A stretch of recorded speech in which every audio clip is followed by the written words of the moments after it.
Good afternoon, everyone. Sorry for the late start, but as I put in Discord, had some things I had to take care of after I got off work today, so making sure the wife's getting over this cold and all, got her to the doctor and back. Things are great.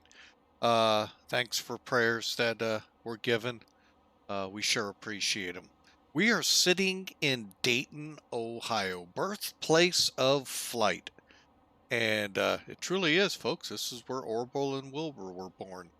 And in 1903, they would be the first to fly a powered airplane. All right, and so far, look at where we've come since 1903. Well, we actually, in this case, came up into the 70s with the three-holer. 1903 and a three-holer. How about that? Um, but anyway, we're in Dayton, Ohio. We are going to attempt, and I think we can do this one. Tomorrow's still kind of, I'm not sure, kind of deal. Um, but we're going to do an out and back. Basically, we're going to fly out to a point, sit on the ground for a few minutes, get reorientated back, and fly it back to Dayton. So we're going to be using the 727 100 from FlyJSims. This is X-Plane 11, folks. They have not, that I'm aware of. And y'all feel free to let me have it in the chat room if they have not brought their planes over to X-Plane 12. Or it's one of those deals where you do, but it's not really compatible kind of deal. Don't know, not going down that road with it, folks. I just know works in X-Plane 11, and we're going to fly in X-Plane 11 today. So without further ado, let's get down here to the ramp, take a look at her. Again, this is the Dash 100 version. Piedmont used to be, well, let me rephrase that, was hubbed here until they became part of the consortium of airlines that made U.S. Airways. U.S. Airways was Allegheny, Piedmont, and PSA. So this was one. They're actually still around. You see them now in the form of RJs and puddle jumping turboprops. So, but back in the day, folks, they flew 727s, 737s, and surprise, surprise, 767s. When I lived in Dayton, flew on them a couple times. Pretty good airline. A lot of fun things about them that I know, and about Dayton Airport. Both working with Piedmont, or not working with, but flying on Piedmont and watching Piedmont. And the big ramp way out there in the distance. That I actually worked with. That was the Emory Worldwide ramp cargo. Really, they were actually a good company. It's just, like a lot of airlines, folks, took the, I don't want to call it easy road because I know that's just, somebody's going to say, well, you don't know what it's like. Yeah, I know one thing about ownership of an airline. It's how you lose all your money. They fell prey to not maintaining aircraft well and got caught, bad crash in Sacramento, and ultimately shut them down. So, but anyway, that was their ramp back there, folks. Massive sort facility, second, I think, maybe second, third at the most. I don't know how far along UPS was with Louisville, but they were at least second to Memphis in size. It was big. So, and I got to be in a little part of it driving a truck. But anyway, enough said. Let's get into the plane. And again, Dash 100. Now this was the original version, I believe, that came out. Smaller than most of you are going, yeah, that's kind of small there. But it's easily denoted right here, folks. It has a full-size door on the first officer side, almost midship. So but it's a full-size door. All right, and that's one thing. Other than the size, that would be the only thing that the neat, that you could easily spot. So, all right, into the cockpit we go. Enough. All right, so here you go, folks. 727-100. I'm just getting rid of some things on the screen so we can get things powered up and going. We're boarding passengers as we speak. And, I have to have a little bit of fun. We haven't had it. Oh, I don't have this one set up for that. All right, well, we'll do it the old-fashioned way.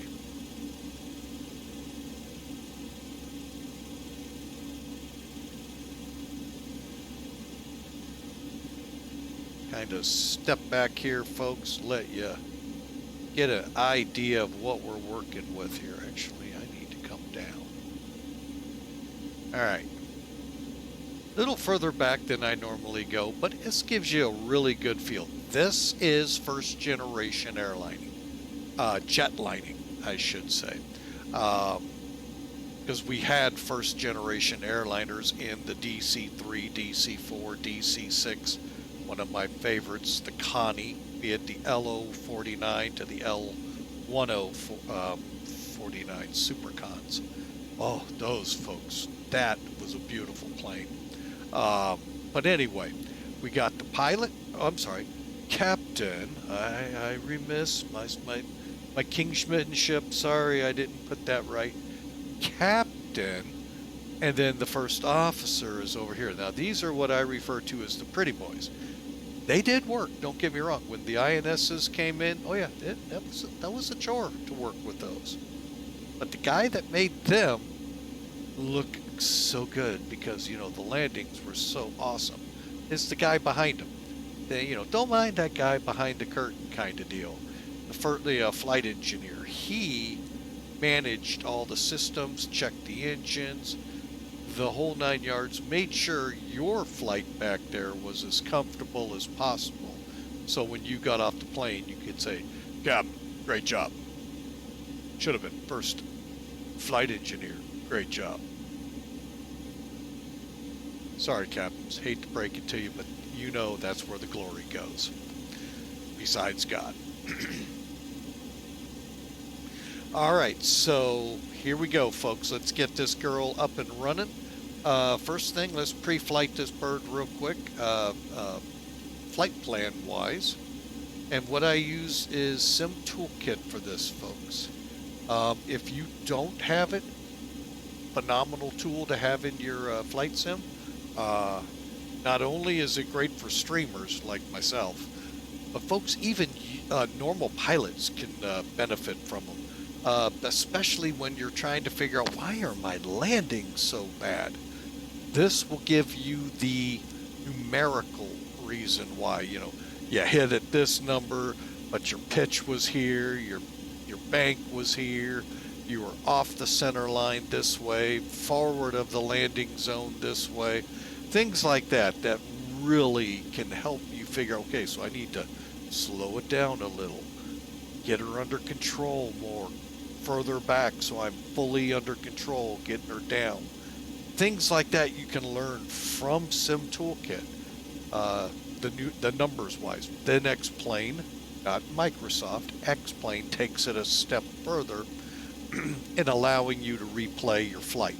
You can replay it from right now, or you can replay it a couple minutes before your landing and look at it over and over, and look at it from the cockpit, look at it from the ground. What were you doing wrong? So Microsoft, you can do that. You just have to download a piece of software, update it, start it, update it, start it. No, just kidding, folks. Just download it, start it where you want it to start recording, so that when you want to go back, it'll go back to that point. Here, I can go back anywhere in my flight. So, and we have in X-Plane 11, after takeoff from Paro, there in the Bhutan area, one of the most challenging arrivals, and it's somewhat challenging on the departure, but not much. But there's a good challenge to it, don't get me wrong. Not trying to downplay it, but you can replay that while the flight continues. How about that? We did that once. So haven't tried that in X-Plane 12. We have still troubles in X-Plane 12 with it. You got to make sure the brakes are set when you start. A few things that we didn't, either we just took for granted in X-Plane 11 or are kind of beefed up a little bit in X-Plane 12. I don't know. But it's still in beta, so you know what? You expect problems, folks.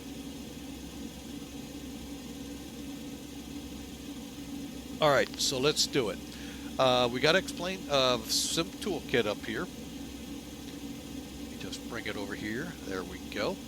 All right, so you can see we got some weather working around here. Right now it was raining pretty good here. Still is here in St. Louis, where I live. We're sitting here in Dayton. We're going to be basing. It's a really tough flight plan, folks. I can't stress enough. You may want to hit.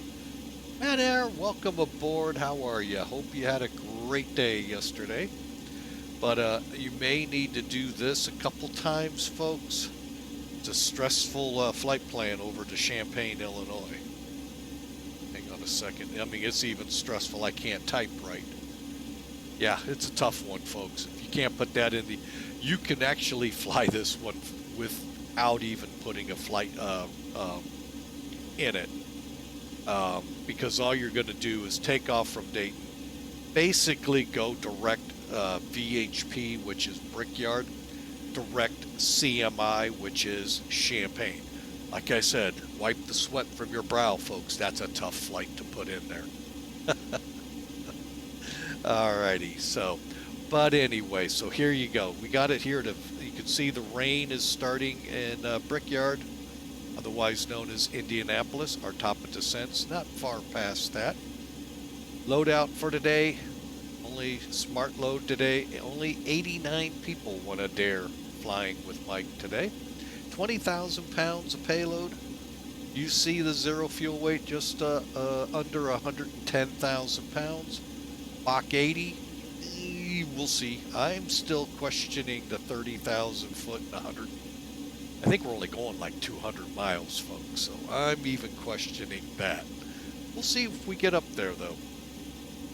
So, pretty simple to take, run. I'd show the flight plan, but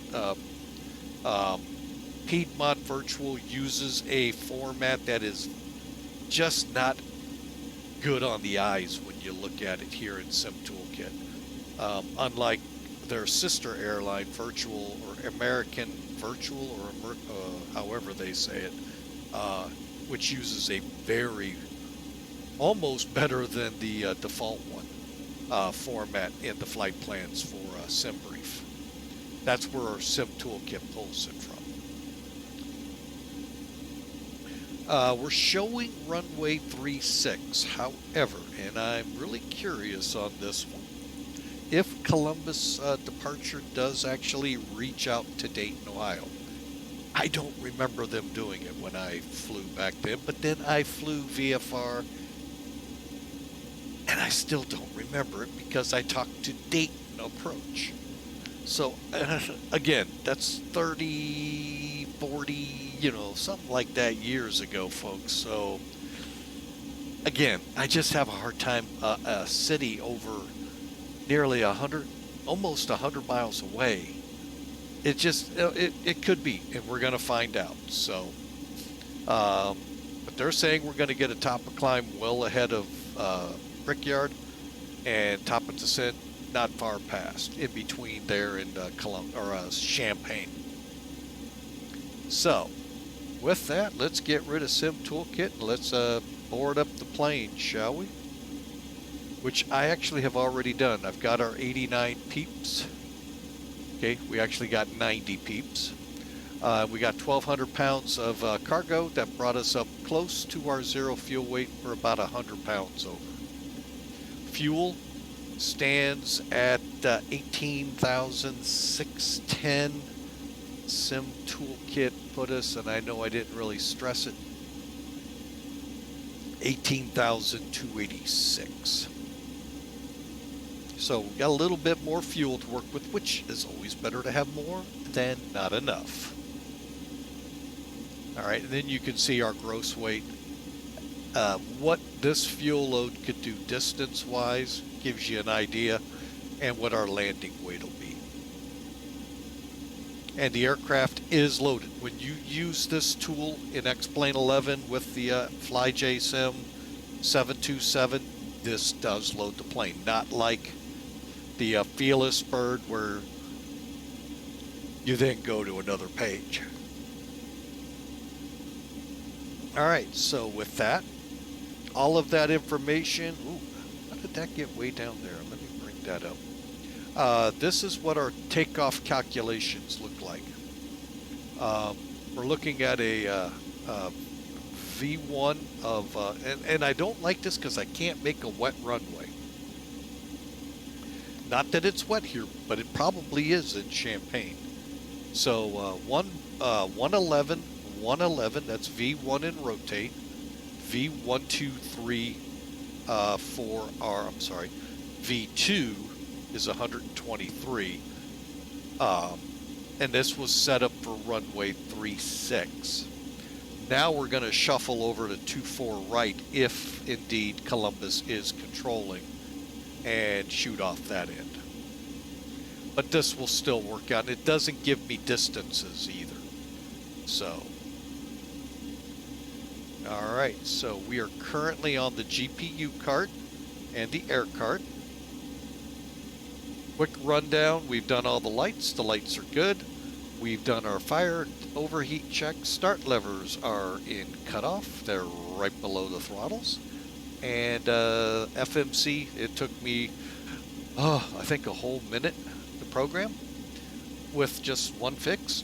So now I do not, let me double check. I do not think I've put in the arrival yet.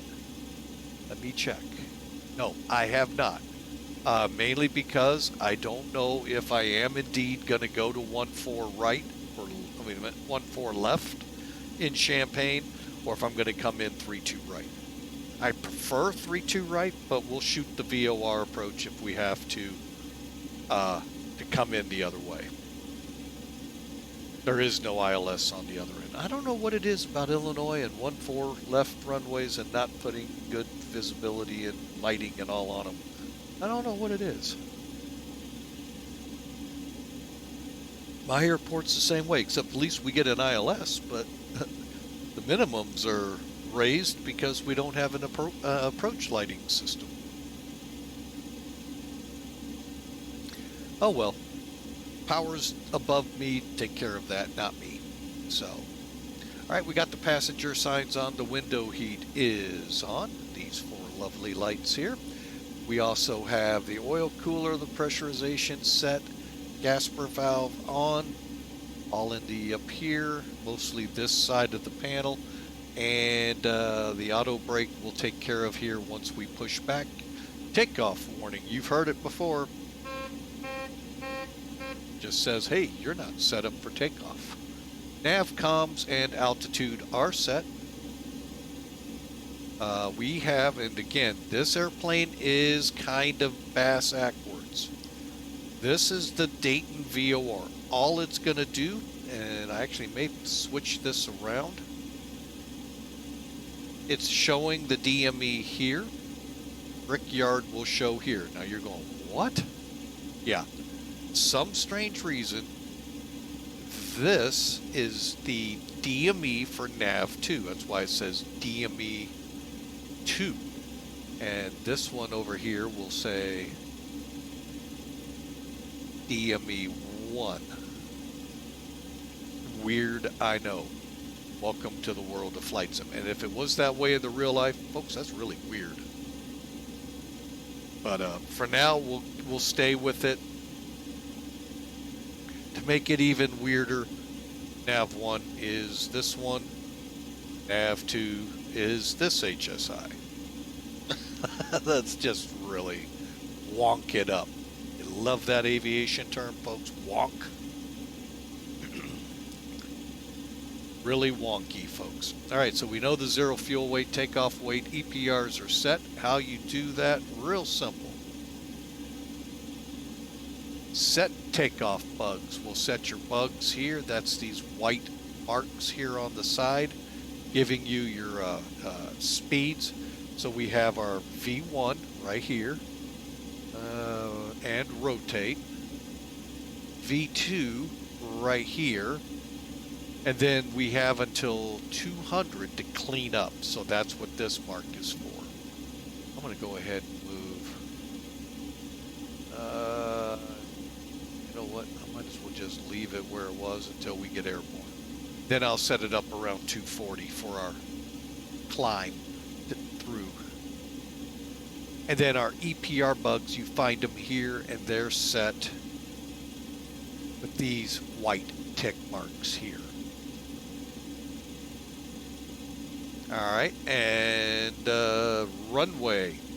Again, if we go by FlyJSim, which he just dropped that, so I don't know what's going on here. Don't know what Joe over in the Columbus approach area is doing, but okay, whatever. They were saying 24 right. I'm actually programmed for 18. It's a weird departure for airliners. I'll be honest. I didn't do a lot of plane watching in Dayton, Ohio, out of Dayton, a lot out of Wright Pat, but not out of the actual airport. I couldn't tell you if the airliners took off on that runway or not. They may today, because 90% of them were probably puddle jumping. So from Dayton to Columbus to Cincy to Chicago to, you know, little boom, boom, up and down, little hops. Whereas they actually opened up a little further back in the day. All right, so current altimeter. I wonder if SkyVector's come back. It has. Hallelujah. 3002. 3002. Okay. And we're ready to go. V-speed state trim we'll get when we fire up. Flight doors closed. Minimum cleanup altitude. Get that from that little... we'll call it, we'll be cleaned up by minimum altitude. I want to do it by cleaned up, meaning all flaps up, gear up by 20, above 2,500 feet. So we can start bringing them up, but the last notches of flaps in the gear, if it's still for some odd reason, which has happened with me, still out. Hopefully above 2,500 feet, we'll have it all clean.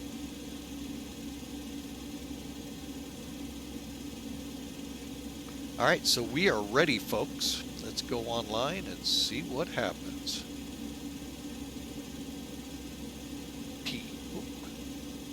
AI-1500, A721.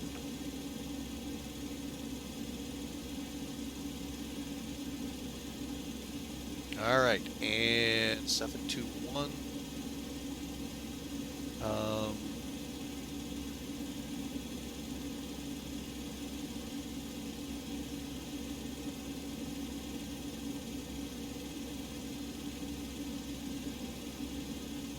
I know I won't be up there yet. All right, so we're getting on FlyJSim right now, folks.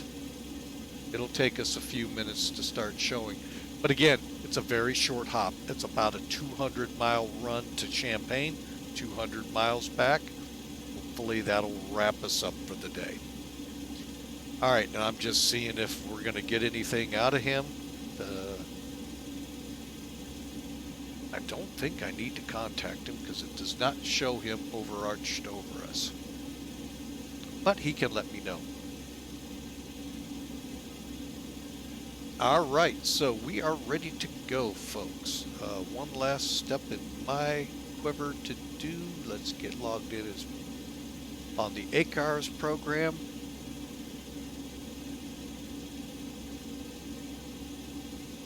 Dayton to Champaign, start. All right, we are started in the virtual Piedmont virtual, however they say it, world. and let's get after it.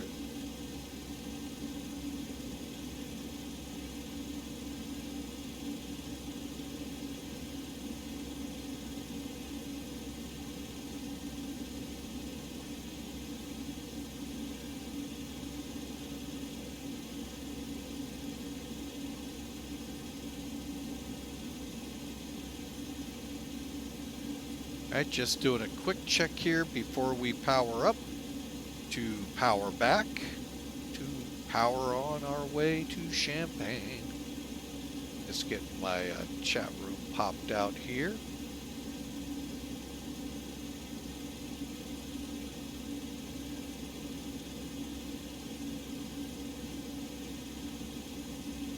See if I've missed anything via their quick thing. I've done the GPS radars, transponders ready to go. And TCAS we don't have. Oh, one thing about this plane, folks. Okay, if you guys buy this for X-Plane 11,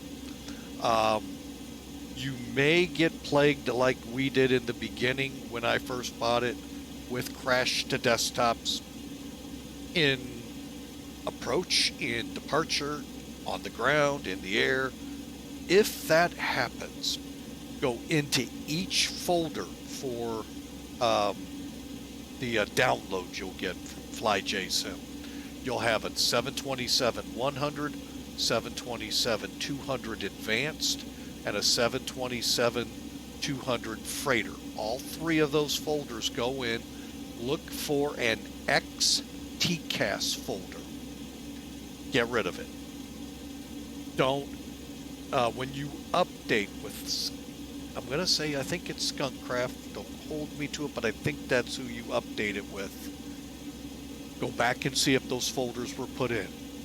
They've never fixed the XTCAS folder, and you will crash the desktop again. So always make sure that folder's out of all three of those aircraft. So again, you have a 727-100 folder. You'll find a 727-200 ADV folder and a 727 Fox cargo plane. Again, X-Plane 11, main folder, you'll see aircraft. Once you click aircraft, you'll see those three. Go in and get rid of that XTCAS, and that'll cure you of your crash to desktops. Hopefully. Know this, bad flying does not cause a crash to desktop. I would know.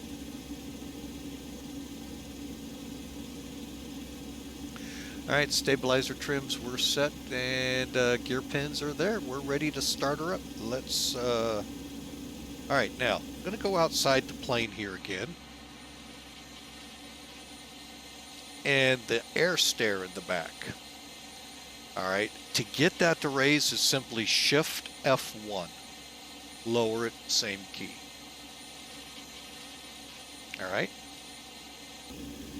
And then I have the heck do I call this thing? I don't use this hardly anymore, so sorry folks. The animated jetways here. Just bring it up and get rid of the jetway. We can now fire up. There are no chocks on this plane, folks, and we're not going to push back. We're going to do it the old-fashioned way that I used to watch it. St. Louis, probably the few times in Dayton. We need no stinking pushback tug. So let's first fire up the APU. It's in the back here. There are, you know, folks, turn on where you can use your num keys. Those do actually move you about the cockpit. Or X camera and set your cameras up how you want. APU on while it's opening the door. I've got this set backwards, sorry. Let's get our fuel pumps all up and running. Oh, they're up here. Okay, that looks good. Looks good. Looks good. And we're ready to go. I normally do not touch transfer valves, cross-feed valves, or these pumps, except when I go super long distances like LA to, trying to think the one I did, LA to Chicago. I think I might have done some work with them. For the most part, I just leave it alone. All right, let's start it up.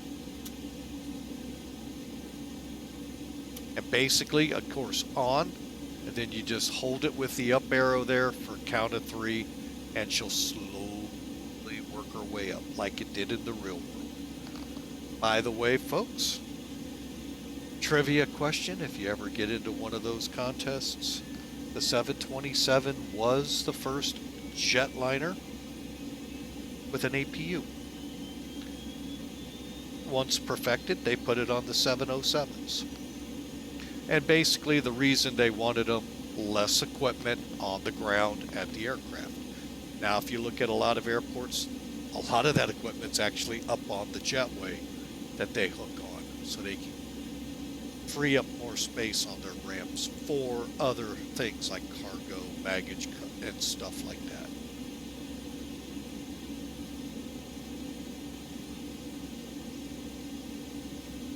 Okay,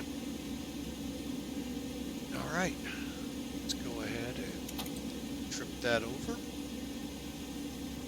and bring this to bear on the APU. And then we need to close our packs for startup. We need at least 30. I just let her build all the way up. And usually we get very close to, if not right at full. Very close. And I'm gonna, yeah, we can leave galley on. All right, so here we go. To start, all we got to do, folks, come over here, lift. These are your engine starts. Lift the cover. That's number 2, the center engine. What I like to do is move it so I can see the start valve,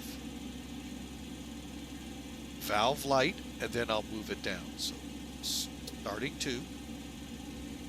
Okay. Once the valve light's on, I come down. Watch the middle engine when it gets to about 20, which as you can see is about right there. Bring up the fuel. And you can see it light off.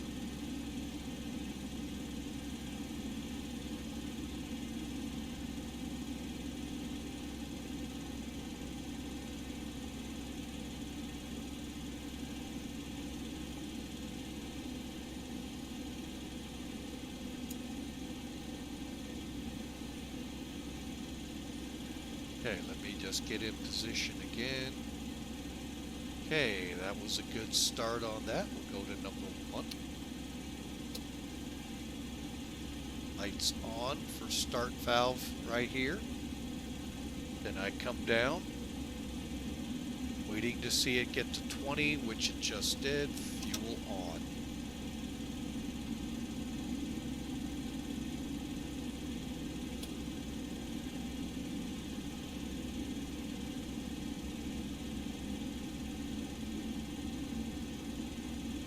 And then we repeat it for engine number 3 once stable, which technically is when this light, the oil pressure light, goes out. I kind of wait to see engine gas come down and stabilize. Looks like everything's stable. One more time. Engine tray.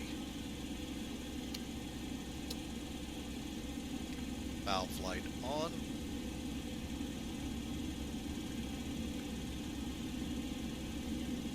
Just get to 20. Pull on.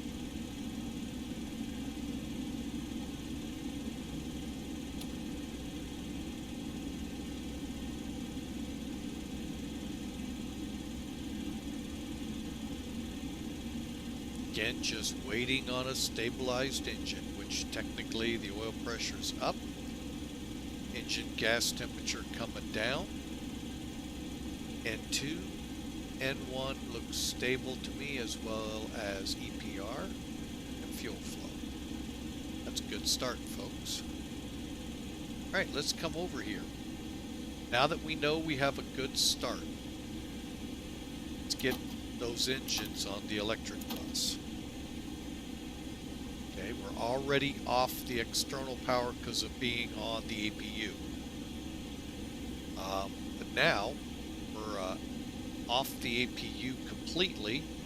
Let's go ahead and shut it down.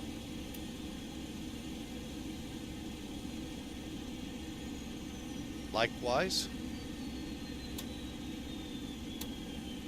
move our essential power to one of the generators on the 3 engines. You pick it, and I back it up with synchronized.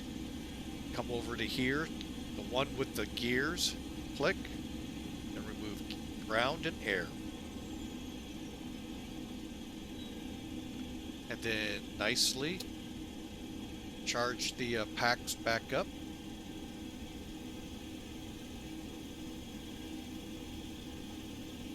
I do them one at a time.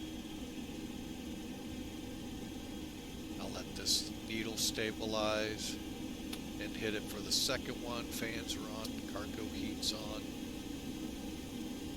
All right, we are set, and you can tell we don't have it hooked up because the light's off. And folks, that is the startup procedure for the 727 galley power air conditioning packs. Wait, that's we're after start. So real quick, we'll go ahead and turn the pitos on. Start levers are at idle, door lights are out, ground equipment's disconnected, anti-ice. Yaw dampers have been checked, flight controls, we can do that real quick here. Oh, one other thing we got to do behind us. Let's get panel A on here. Lights out, all our lights are out. Okay. Now, I said we can check those. It's actually the easiest to do here, and if you want to bring the light yokes back, by all means you can. Just go here, and yokes hidden. There, they're back. It's your call, folks, if they're in the way or not. For me, they usually aren't, but on some airplanes they really are a pain because they cover up this gauge right here. But what we're going to watch, is this gauge here, and all we're going to be able to watch for are the elevators and the rudder. We cannot see the ailerons, which is why I don't like this gauge, but it's what they give us. So we just watch the wheel. You see me do it slow because I want to make sure it works slow. Elevator, make sure they center. Rudder. Now, if you do this rudder check and only one needle, you see how there's 2 needles, one on top, one on the bottom? You can quickly check over here. If there's lights on here, check your hydraulic pump. You didn't turn them all on. So they should both move. All right, and that, folks, it means we can set flaps.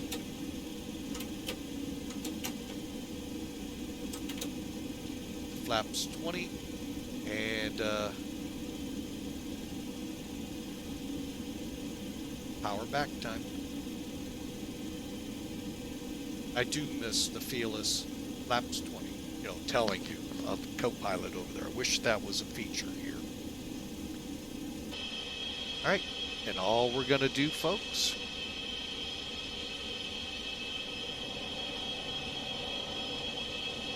put it in reverse, release brakes.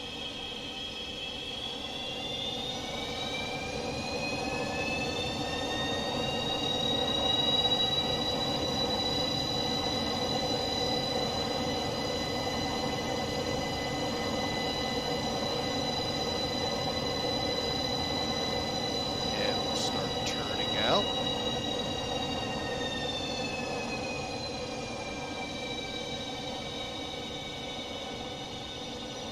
Do not use your brakes, folks, to stop the backward motion. Instead, come out of reverse,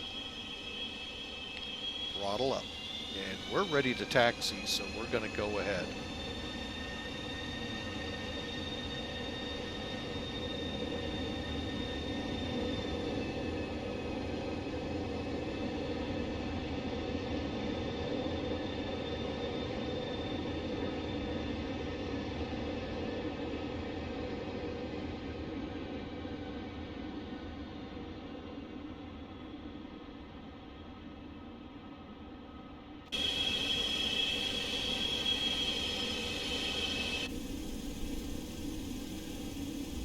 Taxi light on.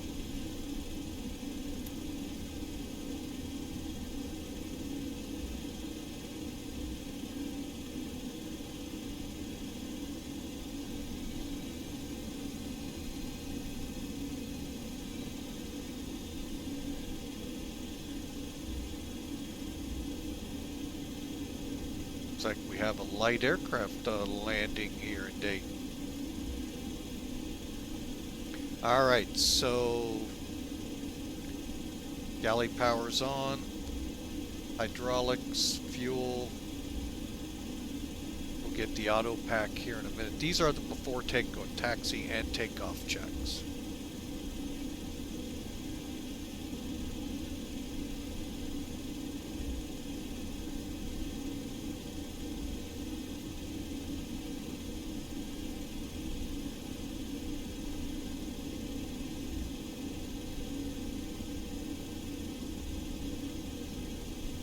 Okay, and galley electric, let's just one more time.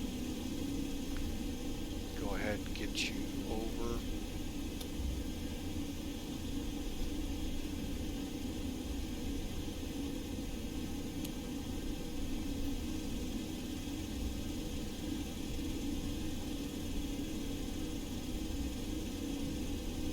Takeoff brief complete. All right, so we got to the line, waiting on number 1 for takeoff.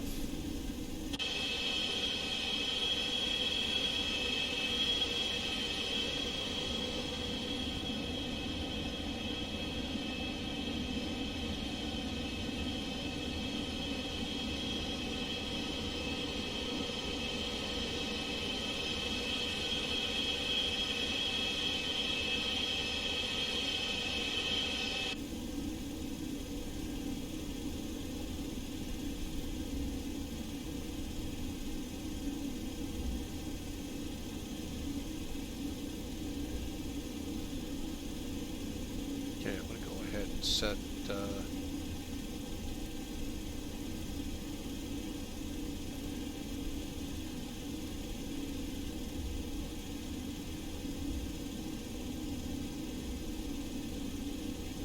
$1630 and don't forget the cabin pressure. Actually, cabin pressure is set. Real quick, what's November 88 Mike Delta doing? We are going to 30,000 feet, so I always set one above. We got 6,000 set and runway 760 in Champaign. I know, folks. I can already hear you telling me you should be setting for Dayton, Ohio.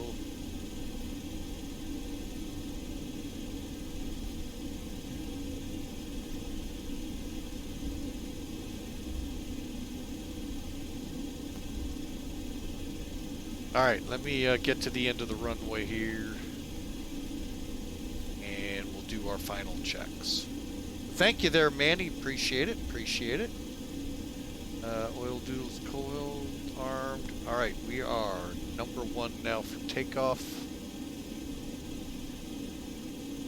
Okay, I guess approach isn't wanting to talk to me, which is, again, looking at my chart, it's really weird for this departure. We're just straight to Brickyard.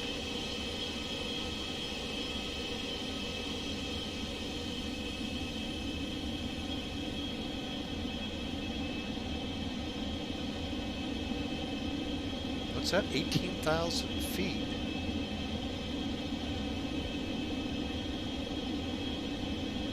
Yep. Well, in 11, I actually turned it off. Oh, wouldn't you know? Does he realize I just about took the runway? Holy mackerel. Hang on a second, let's get on over to him. I really hate controllers like this that don't pay attention. And I still don't think they truly should be over Dayton. But that's a beyond me question.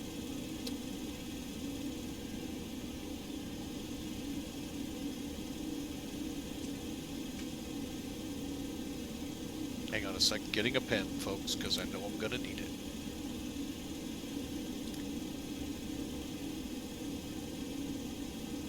Columbus approach, Piedmont 1500 at Dayton. West clearance and departure 24 right. Piedmont 1500, Columbus approach. Good afternoon. I don't show a flight plan on you. Can you double check that, please?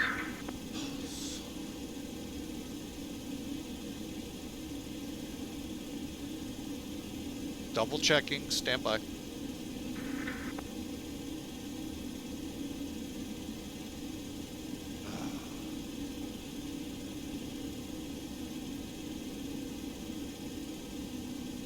They kind of irritate me sometimes, as you can tell, folks.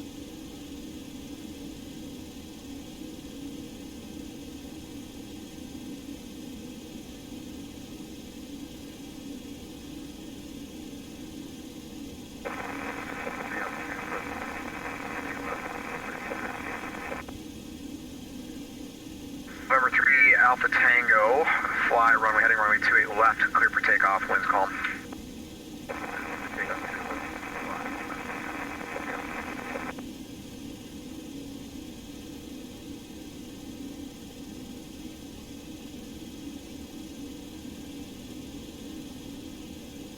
Not 1500, clear to the, I believe that's the Champaign Airport via radar vectors to Brickyard, then as filed. Maintain 5,000. Expect fall to 30010 minutes after departure. Departure this frequency, squawk 4010. Piedmont 1500 cleared vectors to Brickyard. 5,000 initially, 10 minutes after departure. Expect flight level 300. 4010 is going in the box, and we are holding short 24 right. Piedmont 1500 reback correct. Runway 24 right when ready. Fly runway heading, clear for takeoff. Roger, clear for takeoff, 24 right. And when did Columbus start controlling Dayton? It's been some time to my knowledge. We're a little ways east of Columbus, all the way west of Dayton for about another 50 miles. Wow. Yeah, I used to fly out here in real world, never talked to Columbus, only Dayton approach. They consolidated some several years ago. I think it's been, I'd have to get clarification, I think it's been at least 5 years or so. Interesting. Well, new things, of course. Yes, sir. All right, runway heading, let's go. What's my runway heading again since we switched? 241, cool. All right, we're ready to go. Brakes off, here we go.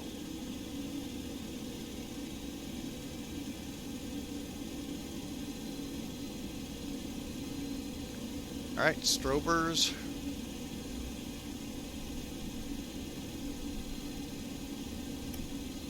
Wing lights. Forgot this one does have turnoffs. Forgot about that, folks. But no, what I was saying there, Manny, I actually turned off the hypoxia effects here. I tried everything to stay ahead of this plane and it wouldn't work. So I just got tired of tired of blackouts, and that's what happened. I no longer black out. All right, here we go.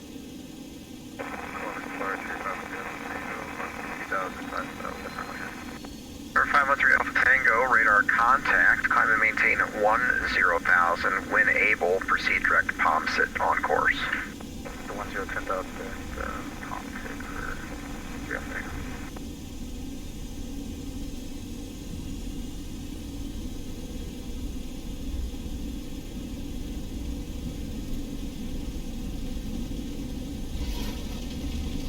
Got to set trim, folks, sorry. E1, rotate.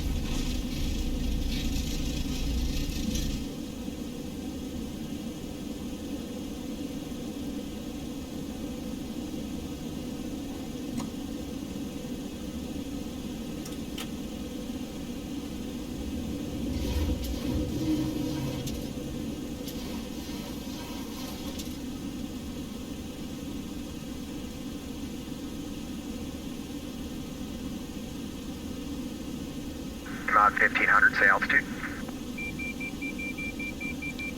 Piedmont 1500 passing 2200 for 5,000. 1500 radar contact, climb and maintain 10,000, right turn direct Brickyard. Right turn, direct Brickyard up to 10,000 for Piedmont 1500.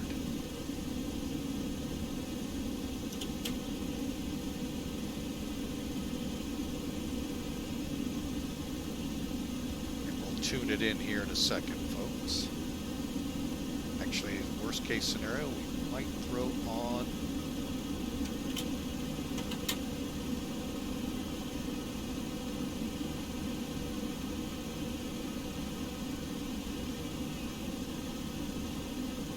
Air 513 Alpha Tango, no further radar services available to the east. Radar services terminated. Proceed on course. Change advisory frequency approved. Have a great flight.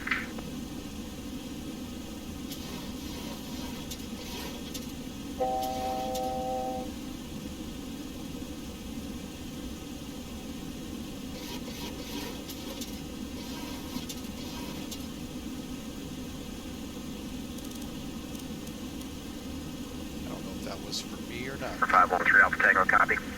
Alpha Tango. That is Alpha definitely. Tango, go ahead. Air 513 Alpha Tango, no further ATC services available to the east. Radar service terminated. Proceed on course. Change advisory frequency approved. Have a great flight. Change approved. Proceed.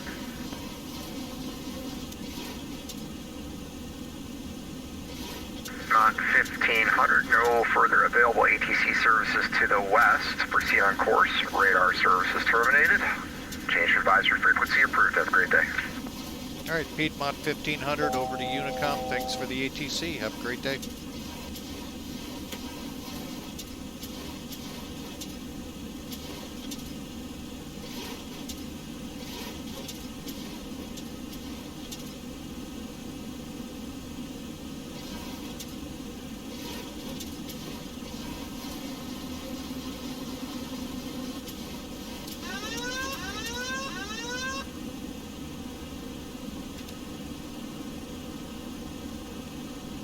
Okay, let's try for 30.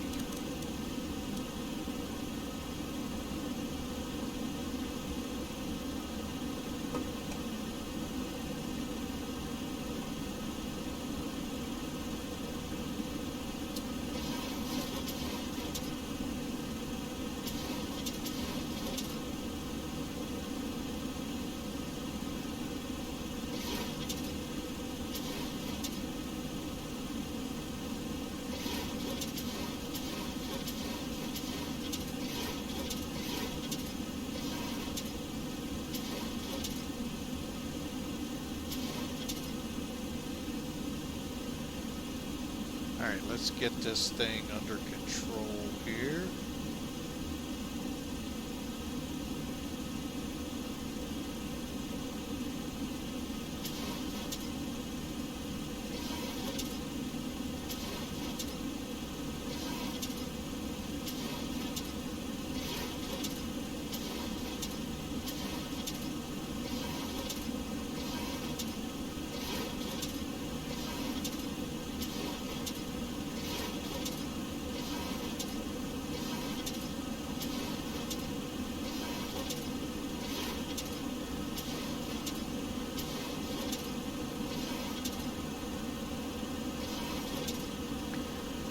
Alright, which one are you on? That's why. Doggone it. Helps to get on the right one. That is not showing correct. Oh, there it goes.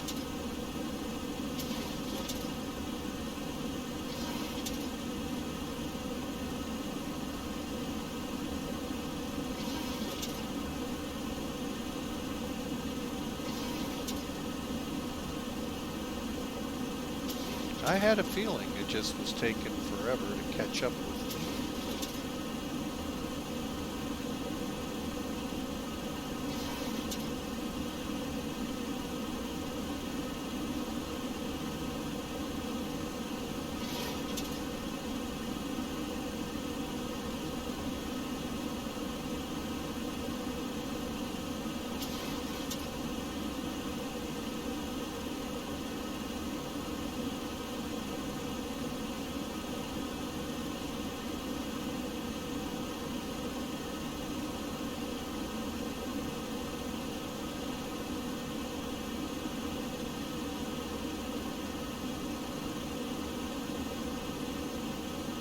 Alright, we'll let that ease on in here.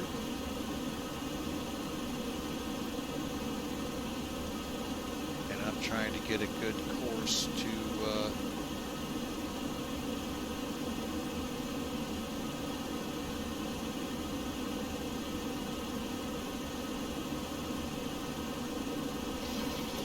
okay, we're getting close. Alright, get this thing slowed up. Alright, folks. Well, got a little outrageous there. It's also been a little bit since I've flown this thing on stream. So, let me just make sure I didn't turn those packs off. Okay, they're on.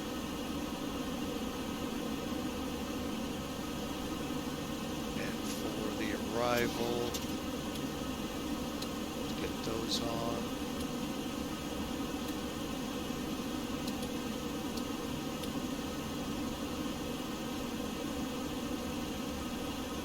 $18,000.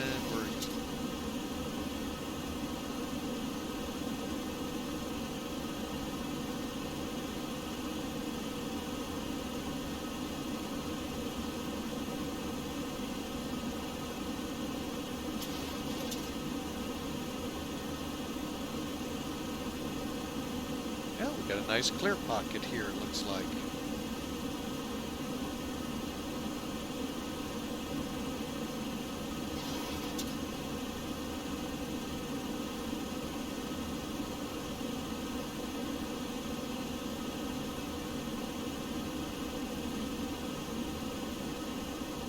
Alright, so we are working our way there. And just about to where I'm going to put her into a VS climb, or into an IAS climb, finally. Because I let it get out of control.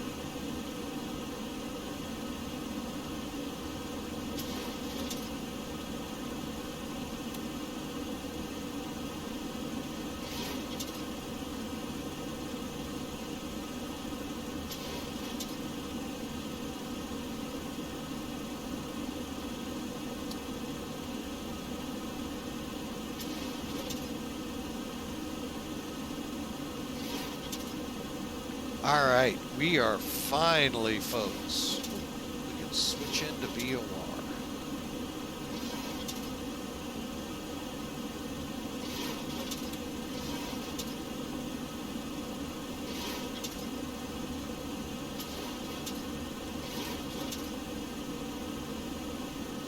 Okay, and then after windy, we're looking for 110.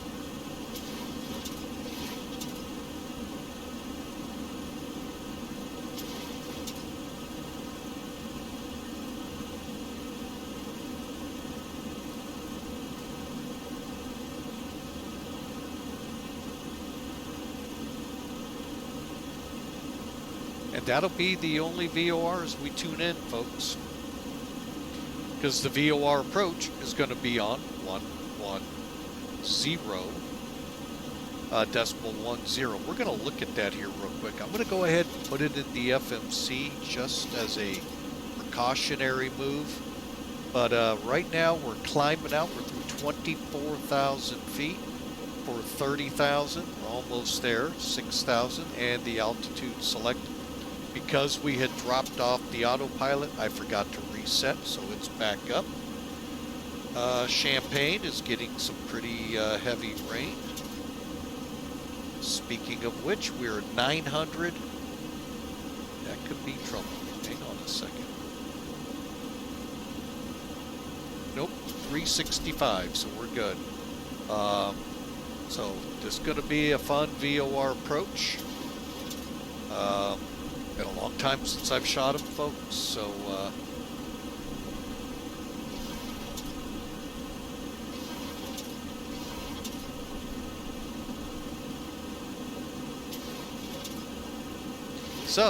we actually, I'm going to be honest, I think I've only shot one in my entire time on the sim.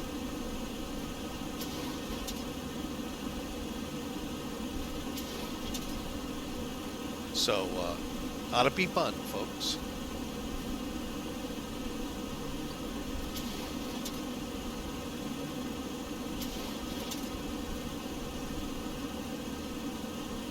Get a good cruise power setting. There we go. Or climb power, my bad. And let's go ahead. I have not done it. Let me just do it real quick.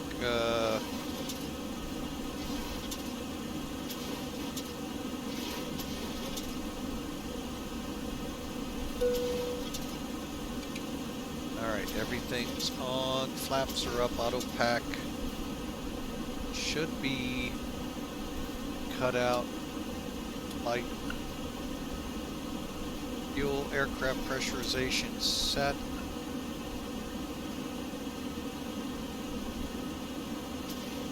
And the oil cooler should be norm. Alright, we are good to go here and in the panels. And get this set. Go. 41 miles to Brickyard.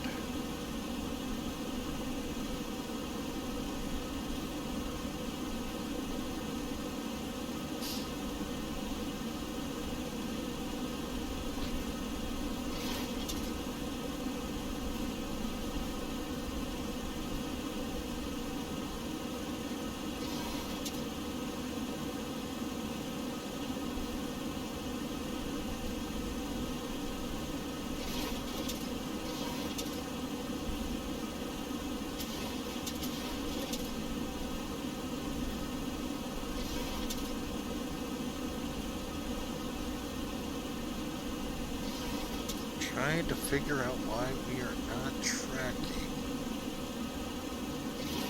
as we should.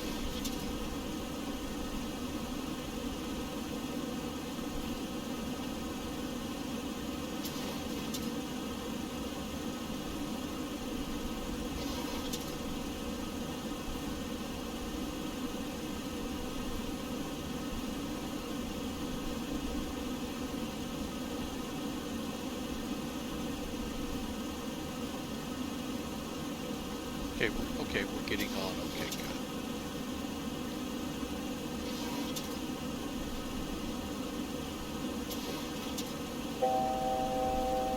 Okay, well,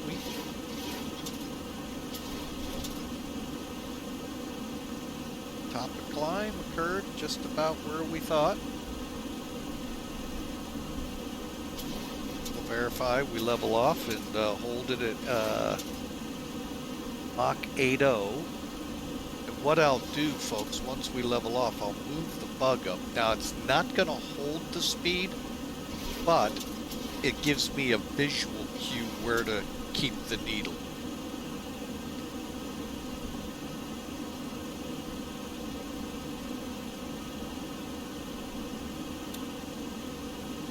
Okay. So I'm going to at about 5-10 miles. I'm going to be switching over to heading select, and dialing in Champaign, so we roll right onto it. All right, there's 80. And now we control it with the throttles, folks. Thinking about a 180 ought to do very close to. All right, we are going to need a heading. Where are you? There you are. 278. As soon as I'm ready, let me get the radio set. Okay. Excuse me. All right, now, why did I say I'm going to go to heading select here in a moment?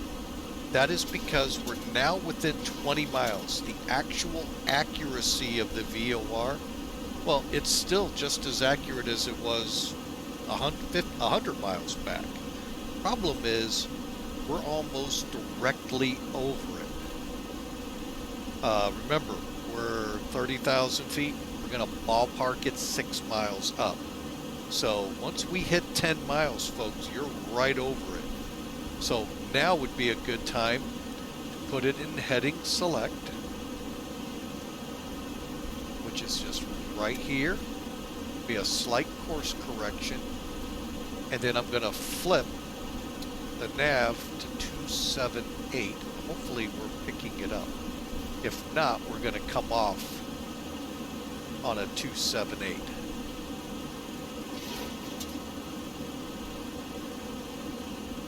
Does not appear to be picking up. Hang on. Let's double check. Oh, 0.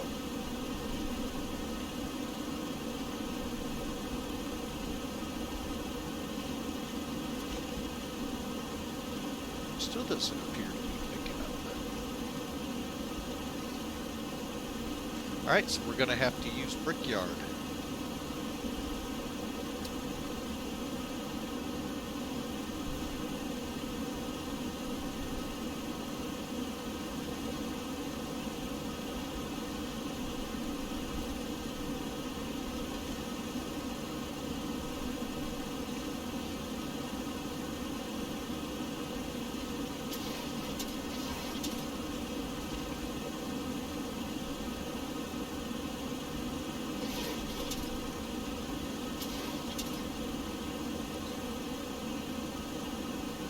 Okay, when this flips,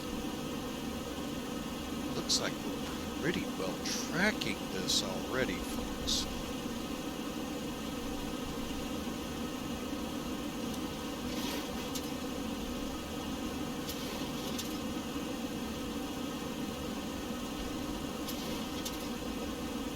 Geez, 80 miles and we're not picking up Champaign. All right, there we go. We're starting to. Waiting for it to go to from, and then my mileage to start picking up. We're right overhead, folks. When it flips to from, we just passed it. There it goes. We just passed. And see how this tracks. I think we're going to need to go slightly, but start waiting for the mileage, and then we'll track over to it.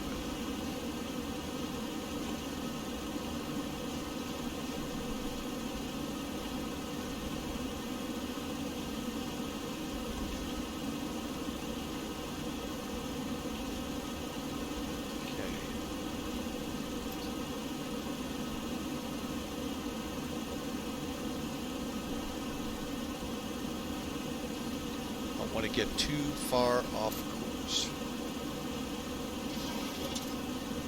but I also don't want to chase it. I'm not liking that we're not going to get Champaign. Champaign is 110.0. Quick 110.0, 110.0.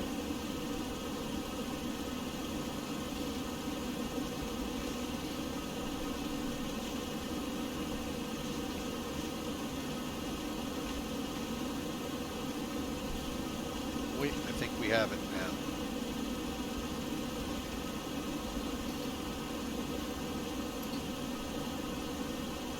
See how we're, here, let me get a better angle for you. Okay, see how we're closing here, we're not far off course now.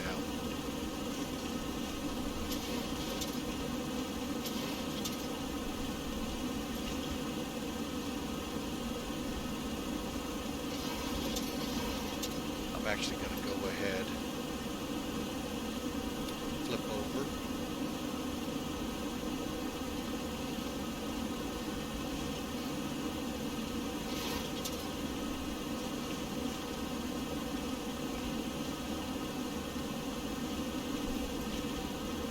See how we do.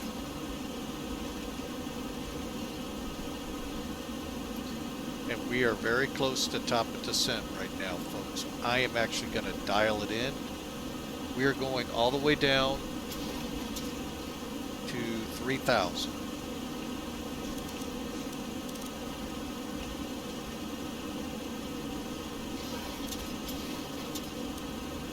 At hopefully a rate of 2,000 feet a minute.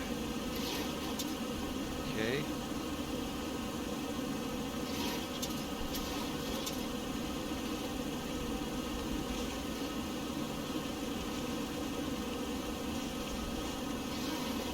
Only thing I wish it would do is allow me to scroll. Plus tell me what the clicks are, where I'm at.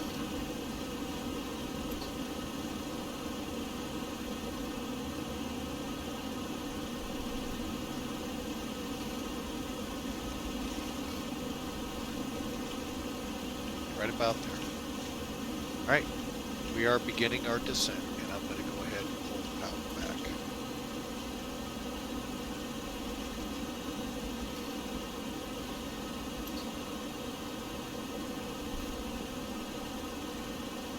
And let's get some spoilage in here.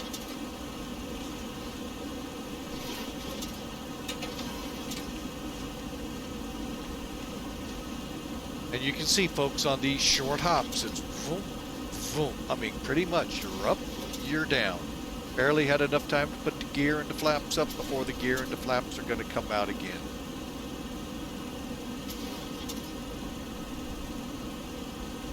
All right, now I'm a little concerned. Why are we tracking like we are?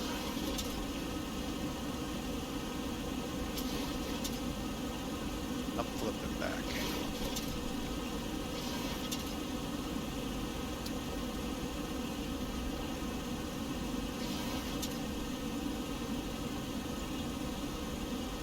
Getting back on course. For some reason, we're not tracking well to Champaign.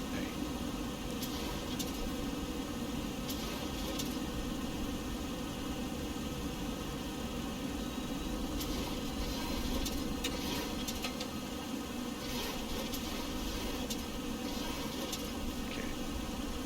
All right. Not some of my best flying, folks. Hopefully we'll do better once we've gotten used to it.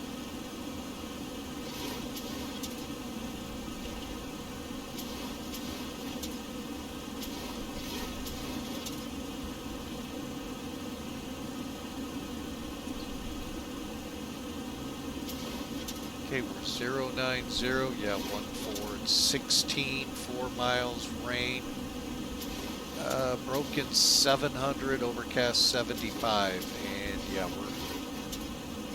yeah, it's going to be a fun approach, folks. We're into clouds the whole time.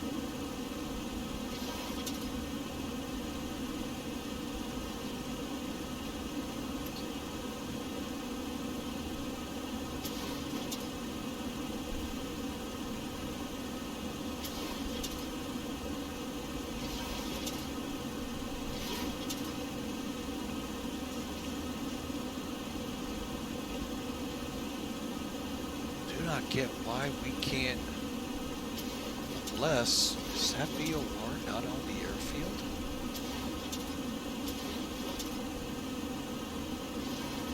Oh, I'm showing it dead smack center in the runway, somewhere on the airfield.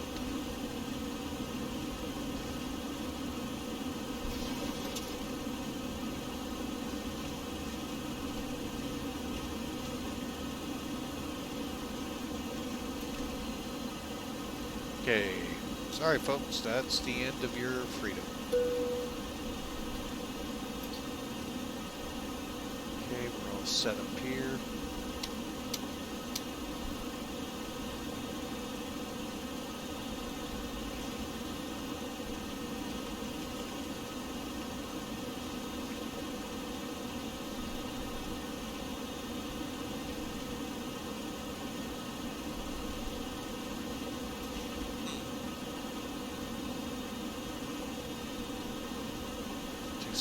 Two seven eight. I don't get it. I really just don't get it.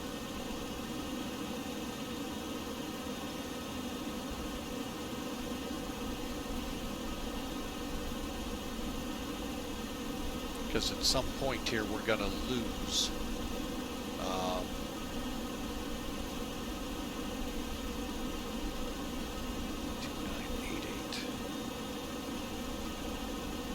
2988. Indy.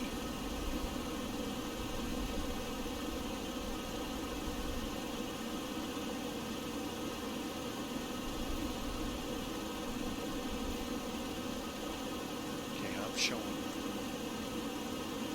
39 miles.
Getting a weirdness here that I don't understand.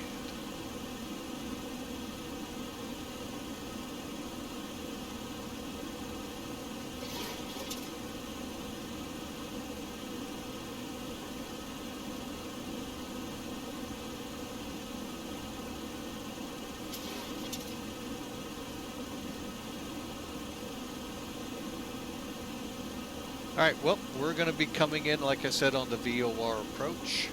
Come over Champaign at or around 3,000 feet, dropping to 2,800 feet. We'll go out to Hitfu, turn left to 277, go a minute, turn around, 097 to intercept the 142 wind. We'll see how this all works. But it's not looking pretty on Sim Toolkit. One doggone bit at all.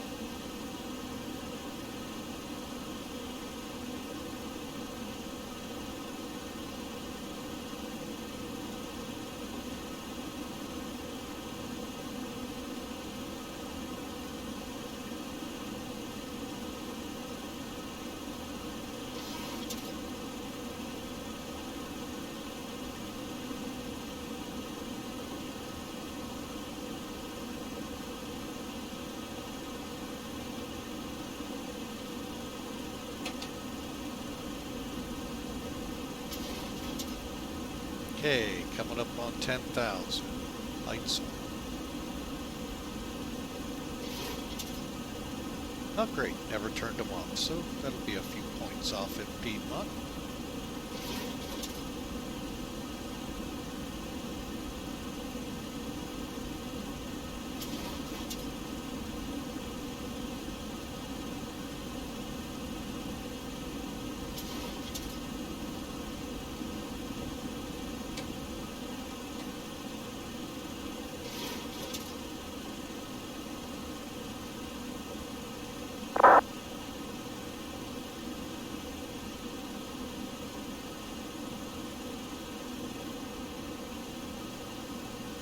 Alright, let's see how the weather looks here.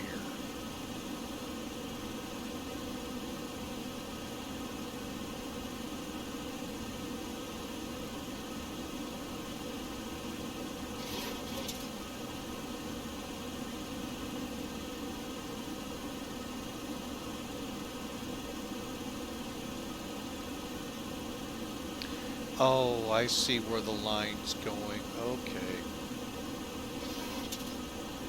It's amazing when you get rid of the weather, what it does.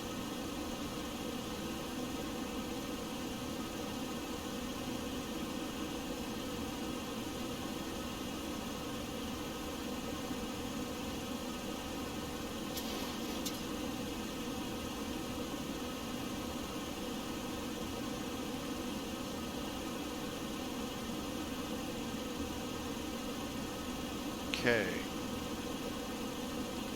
We are looking good. All right, so checklist real quick. Ignition, APRs, let's get those set real quick.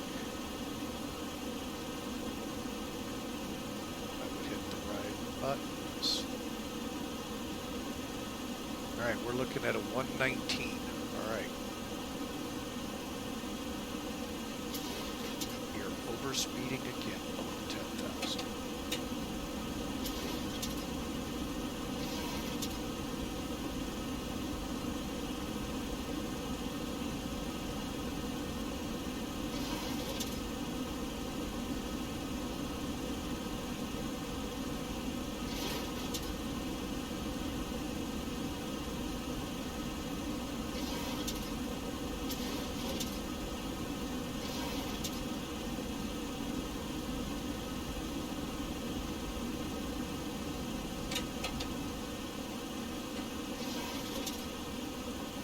Okay, pulse right over.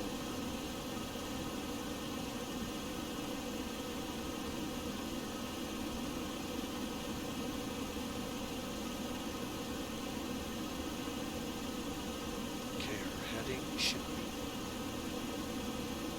42.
Okay, there's Hitvu.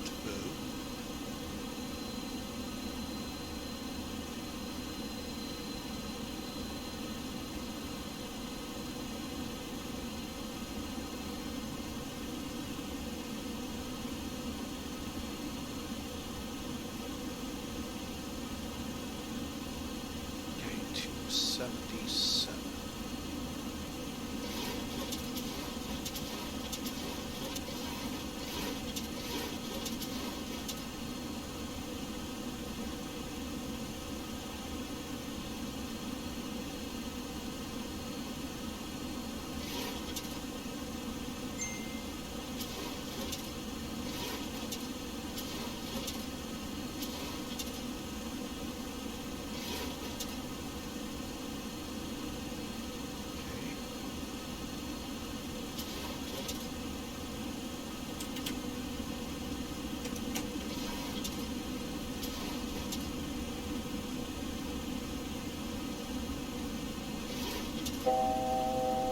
Alright, sorry I'm a little quiet here, folks. Been a while since I've flown this.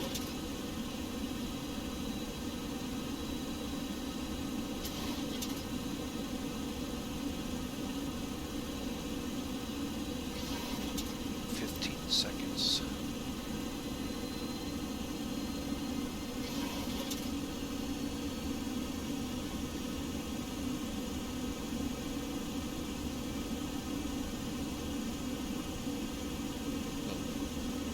Alright, so we're going to go right 097.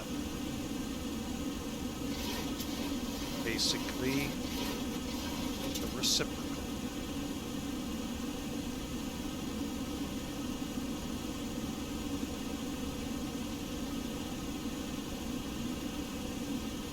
Then intercept the localizer, or the frequency here.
Okay, here we go, folks.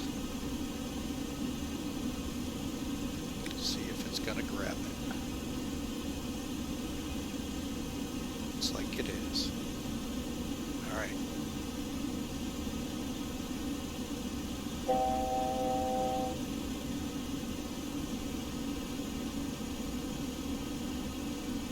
Hitvu, we're gonna put the landing gear down. I want to be at 2700 inbound, then we're down to 1300.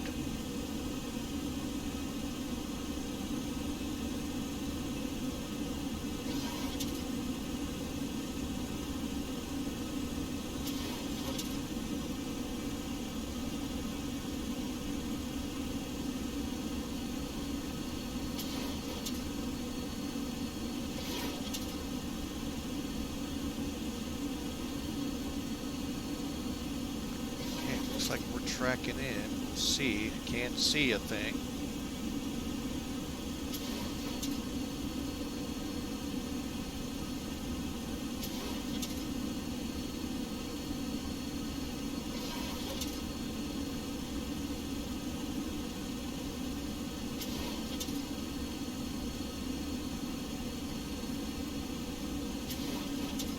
Hitvu is 7 miles, folks.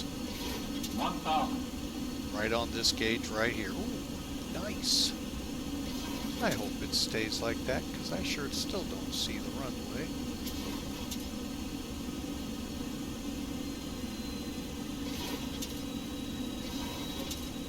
$10 miles.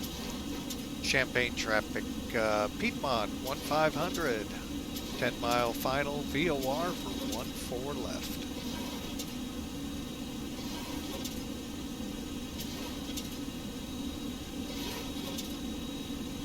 I'll see the runway yell. Shame I won't hear you. Too low. Gear.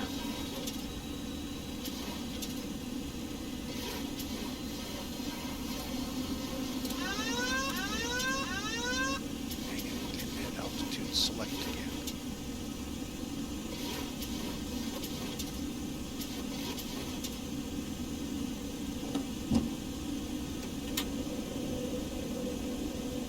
Alright, well, looks like I'm gonna fly it, folks.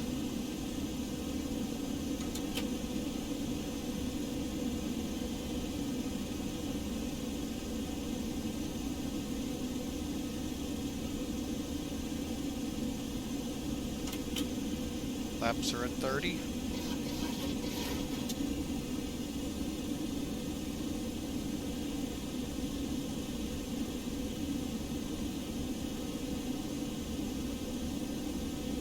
Alright, we're gonna hang right here. I think I've got to run. I hate the word I think.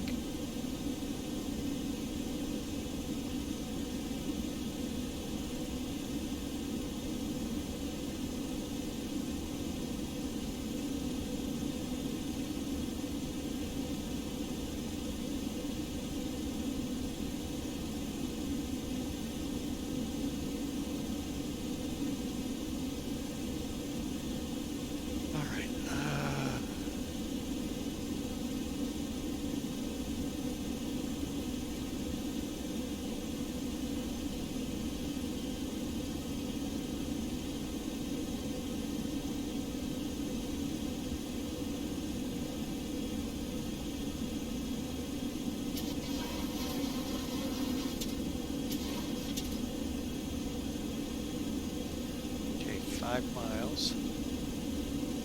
Those the runways right there. We gotta kick over to them.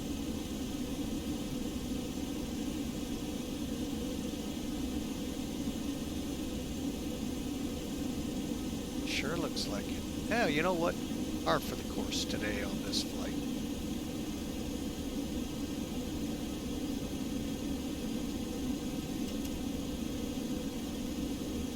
Runway in sight, clear to land. Champaign traffic, Piedmont has the runway in sight, cleared to land, 14 left.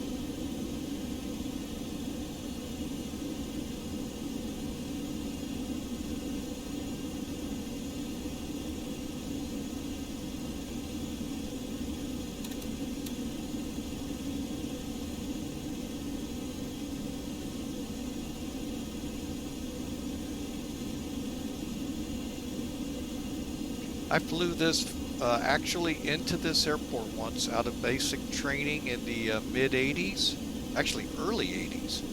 Folks, this was one of the worst landings I've ever been on. It was an Ozark air flight. No, nothing against Ozark.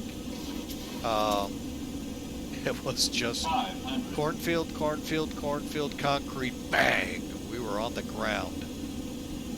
What if he landed on the one to the right? That's why. Man, it's good crosswind here, folks.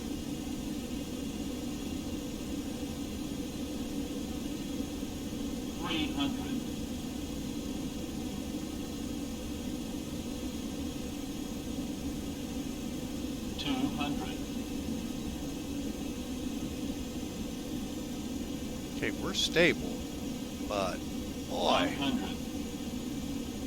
have to kick it here at the 50, end. 40, 30, 20, 10.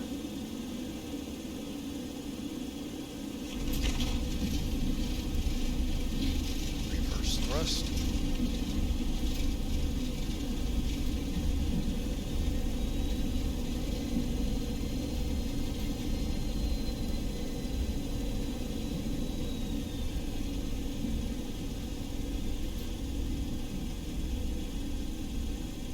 Alright folks, again, my apology for really not paying attention to the chat. This flight really was wonky from all aspects.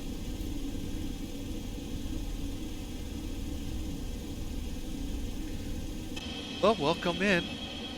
We can only hope Piedmont doesn't reject it. Alright, I thought I saw a terminal back here. Which one am I going to? Oh, they got a new terminal. Okay.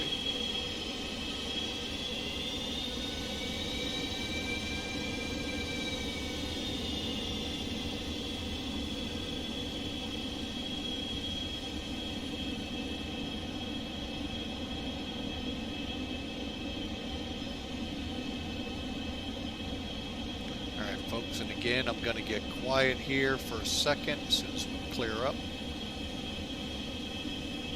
Champaign traffic, Piedmont 1500 cleared, 14 left to the terminal.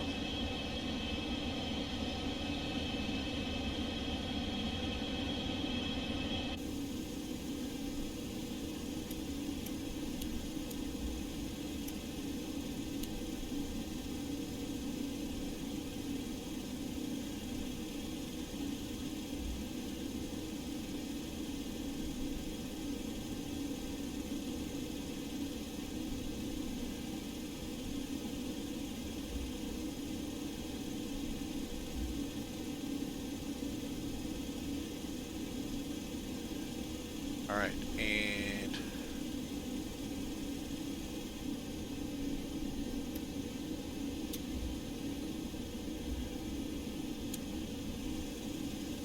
all right, do some quick stuff. Whoop.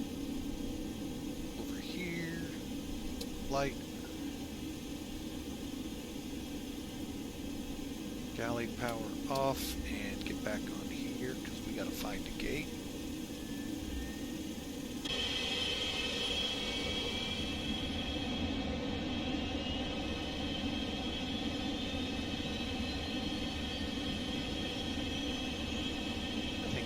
Take this one.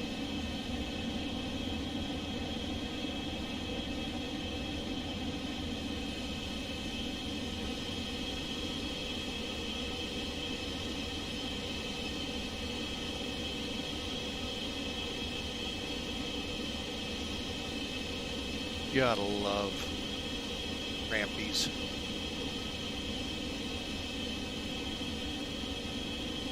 Alright folks, we are in the blocks.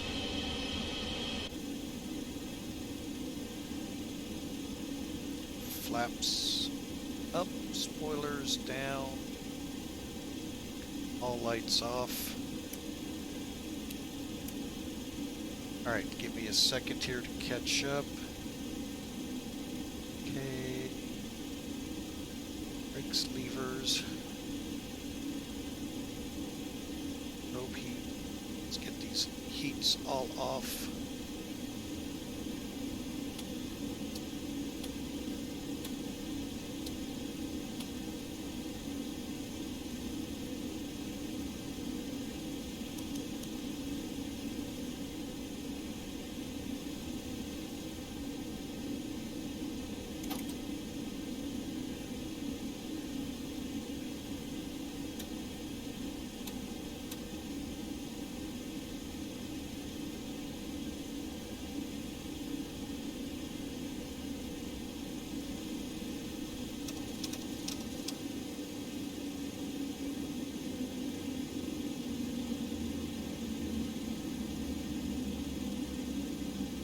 Okay.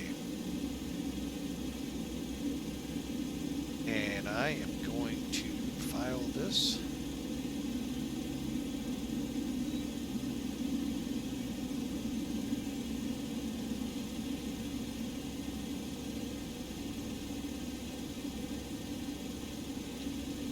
Then,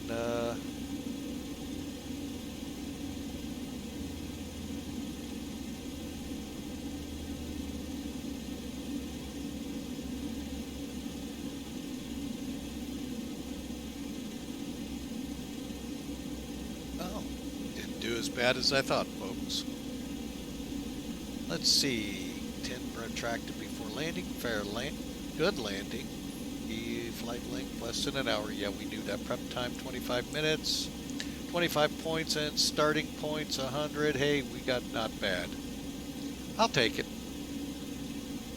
Alright, folks. I'm going to do a real quick turnaround here. And... oh, I thought I was going to spill my coffee. Oh, Lord have mercy. I'm going to come off ATC. And for the moment, folks, we are going to do a quick changeover here. As we get the jetway in place.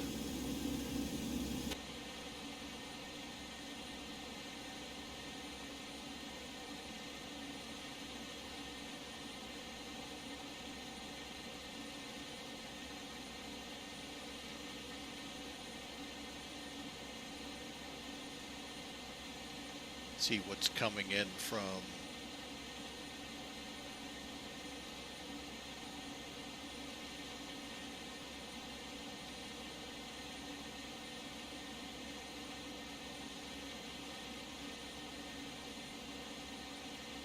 all right, I am going to take a quick break here, folks. Basically to set the next flight up, which is the return to Dayton. And actually, the old terminal, folks, by the way, used to be where I thought it was, over here. They've obviously built this. So, interesting. Okay, all lights are off. Beacons off. Okay. I am going to shut down the APU while we're waiting.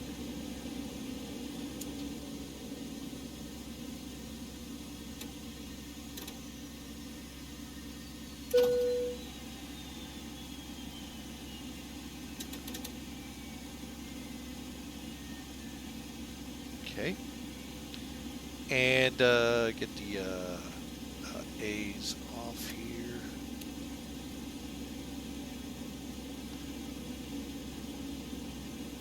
All right, so give me a few seconds here, folks. I'm going to reset the flight. We'll be ready to go. So stand by. We'll be heading back pretty much close to the same route. Stand by.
Alright folks, back with you. Had a few things to take care of with the wife as she's in the mending process of being sick. Plus getting the flight readied. So yeah, we've been a lot going on behind the scenes here in that last 10, 15 minutes at the most. So my apologies. And like I said, this is a round robin. We're out and back. So I know you airline guys are going, we could do it a lot faster than you. Oh, I'm sure you could. Do it every day. We will take one quick little break prior to me pushing back and getting fired up to get coffee. But for now, let's, for those new, welcome into Flying with Mike. The continuation, we're going to be on Piedmont, flight 1502 this time, 1502. Hopefully we won't be as crabby as I felt like I was on the last flight. I do apologize to you all if I was. There are some things with FlyJSim that, you know, I get grumbly about, so I apologize if that came out. So let's do a couple quick checks here at Champaign.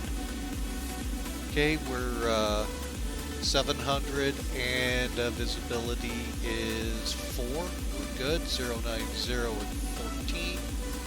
14 and what's that altimeter again? 2986. Now we'll go ahead and punch that up. Not to say that in the next 30 minutes it might come down on us again. Alright, 86. Alright, so let's look at the flight real quick that we have scheduled here for you. We do that with Sim Toolkit, so you all are as much aware as the loose nut behind the wheel is. Alright. So as you can tell, yeah. Sim Toolkit pretty well tells you it all. By the way, 186 feet a minute. I didn't put a prediction in. Things were just way too fast. And they're going to be just as fast again, folks. We're only talking 100, 200 miles tops. So things are going to be popping. And I didn't even set my radar altimeter correctly. Alrighty, I just happened to notice that. Alright, so the flight back. First off, let's see. METAR here, so you can see it is now 080-9. Let's get the best information. Wait a minute, when was this? 2000.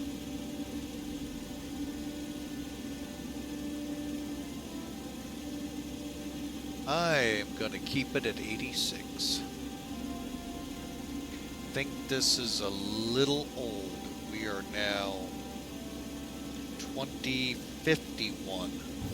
So we'll leave it for now. Alright, load out. Oh, 104 people this go around. Alrighty.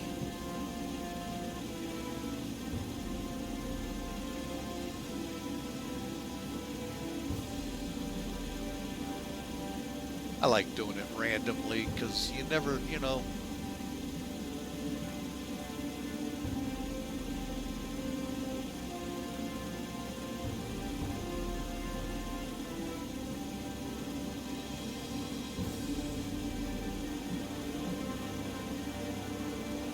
All right, let's get some in first class.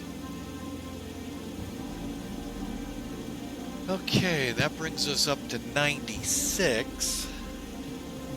You know, what's a full load? 106. I just happened to notice that, folks. We'll take them off the rear. Now we're at 104. I did, you know, it just dawned on me we weren't ever punching on it. 113, 131.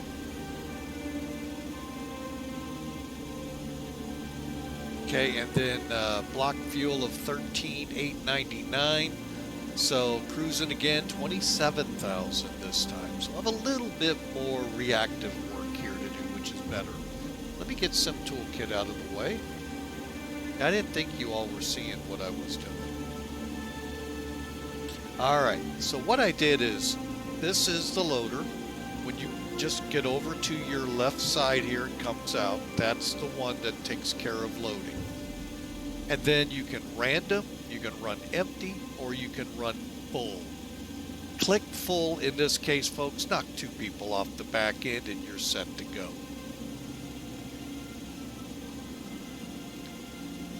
Um, 113.1. Well, if I put another piece of cargo box like that on, that's 1,250 pounds. We're going to add a body.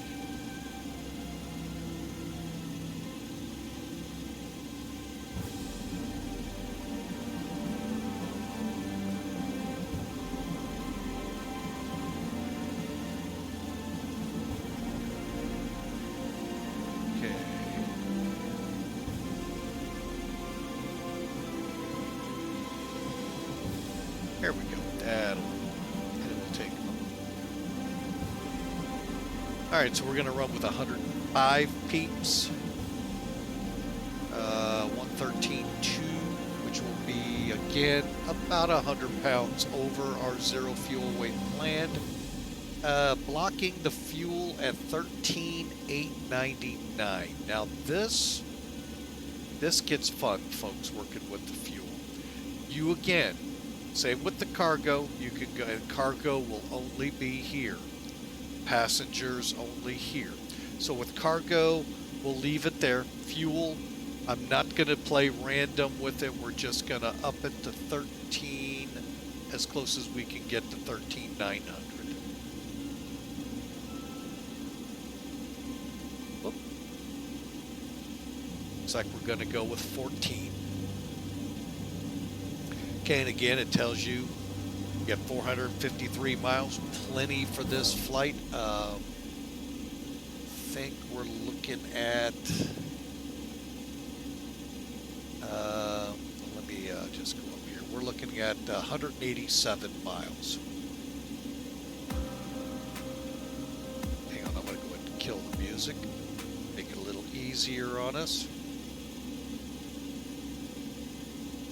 And we're ready to go, folks. We got 29, I believe it's 29 minutes to go. We're loading here. Looks, this is all good.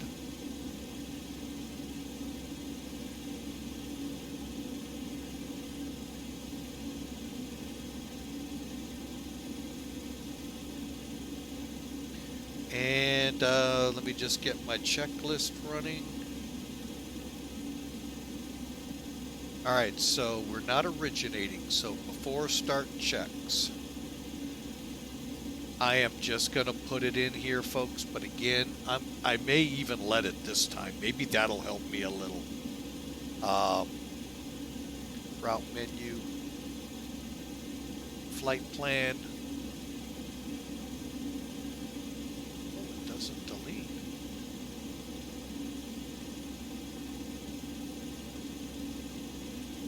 Okay, so let's put KCMI up here in the origin. KDAY here. We are PAI 1502. All right. Now we can't click next page, so I have to go to the departure arrival. 14 left, no SIDS, execute. So we'll come back to F plan. Now, oh, I got to put in, oh, we're going to VHP.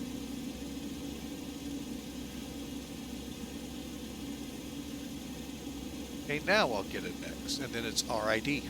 That's it, folks. Not a super complex flight. It's 158 miles away. We'll execute it. VNAV. Cruise will be 27,000. Progress, top of descent's 90 miles out. How about that? Okay. And legs look good. Okay, so we've got the briefings, the fuels, taking care of passenger signs. Let's get those up and running here. We'll turn the signs off. We're fueled. Okay.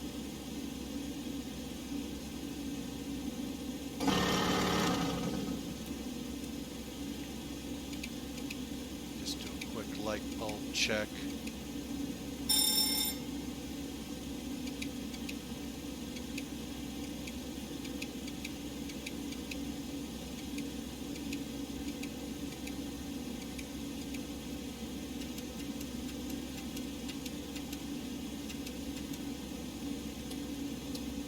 Okay, turn those off now.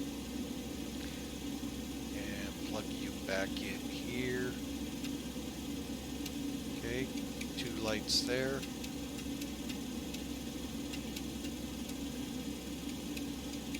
Folks, these light bulbs will catch you off guard.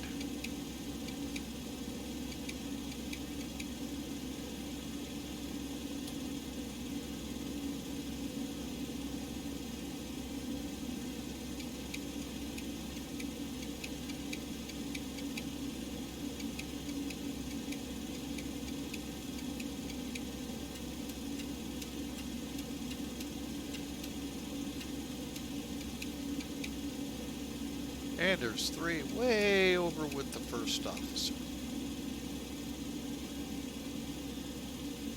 Okay, 2 bulbs here. And we're good there. We got a whole bunch up here. And I click them all. Real quick, folks, if one is broke, it will actually tell you.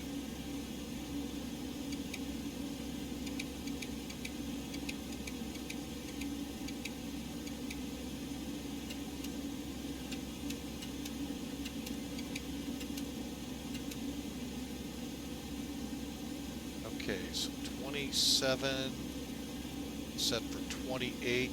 It's, see, I think it's 1,000. We'll just put it down around here and get it perfect here right now. 10. Okay. Round, good.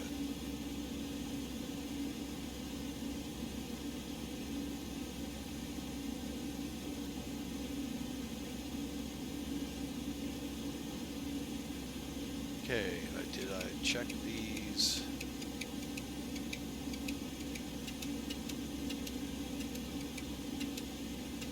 Always, if I don't care if I hit them 50 million times. Just want to make sure they're set. Fuel pumps are on.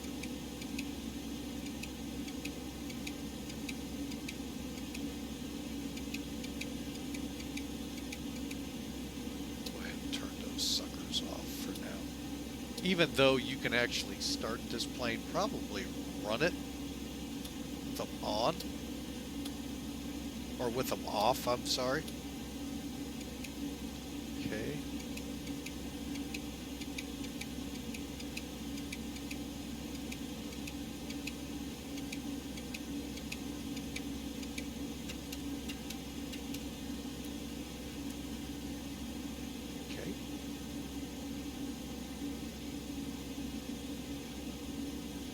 Last light bulbs.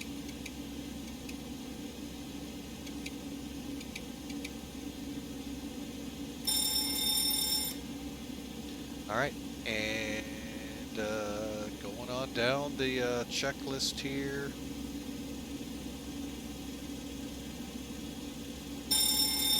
All right, cleared the board.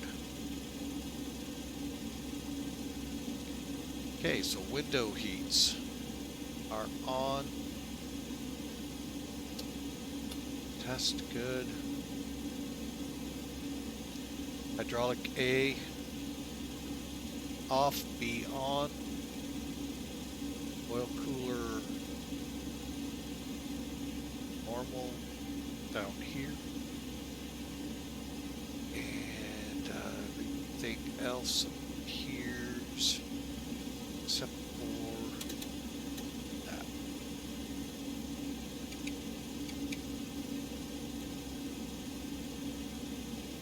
Okay, back down to the radios.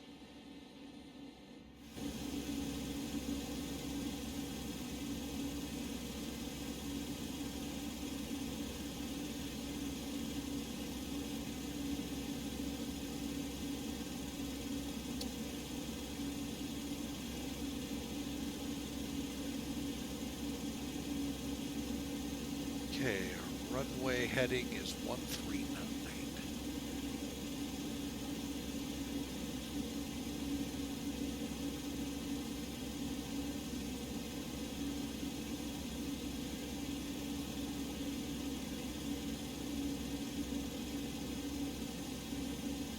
And 094. Now what I used is the needle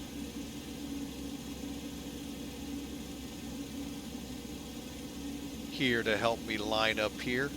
We are still using, wait a minute, actually, I think.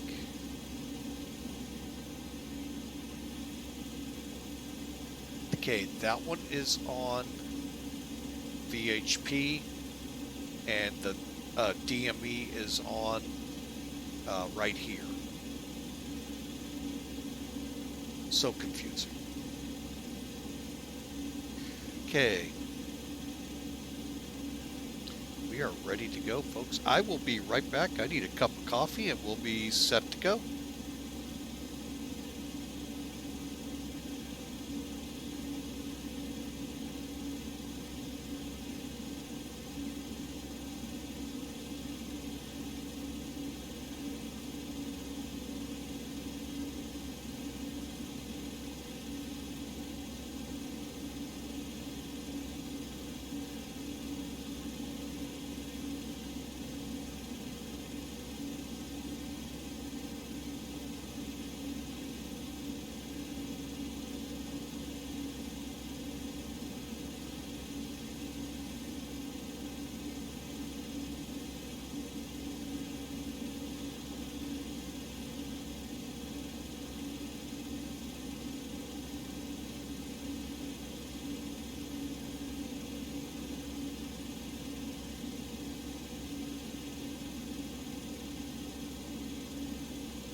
All right, folks, I do apologize there. Just had to get some coffee. All right, so we are ready to go. Auto brakes are set, and navcom's altitude.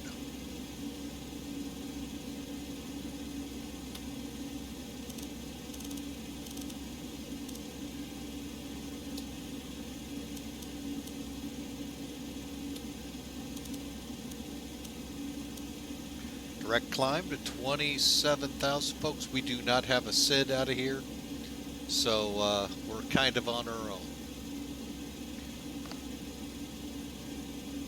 Oh, excuse me. All right, so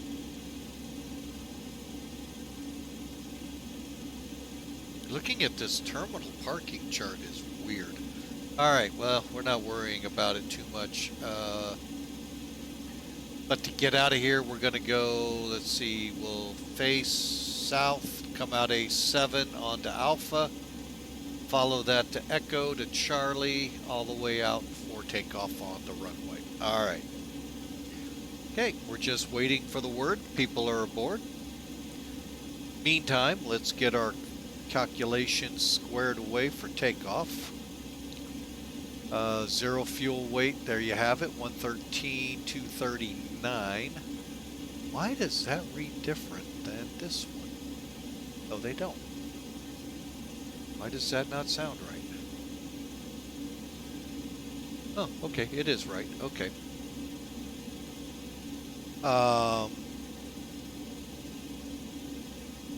Here's our fuel. That's right. Gross weight and temperature and all here. They got 2986, so we'll keep it. Here's our planned flap retraction speeds. Yeah, we'll try our best. So if we click set bugs and we come down here, you'll see they're all set up for us.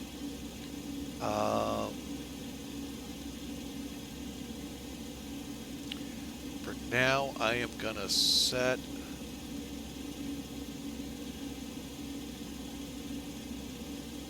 this to rotate,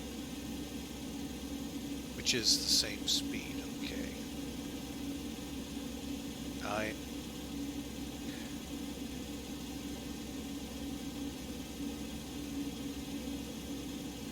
Okay, we'll just hang it there for now. And hopefully we climb out a lot better this time. 221 speed set. All right. Let me fire up our program for Piedmont Virtual.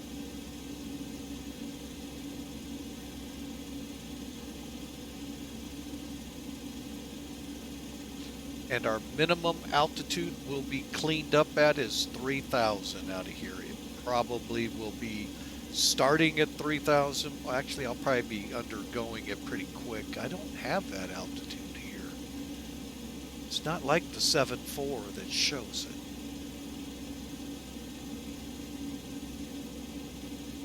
Okay, Champaign to Dayton, start the flight. And I'm coming online as 1502. No, I'm not. Cancel. Forgot. Gotta file the flight plan first. Otherwise, you get angry controllers. No, they weren't angry at us, folks. I was angry at myself. Go with, the heck, we're ready to go. Let's up that to 19.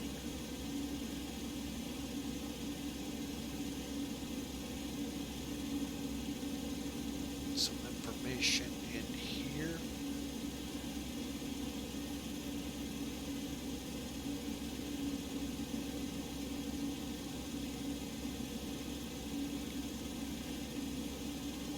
Hang on a second, folks.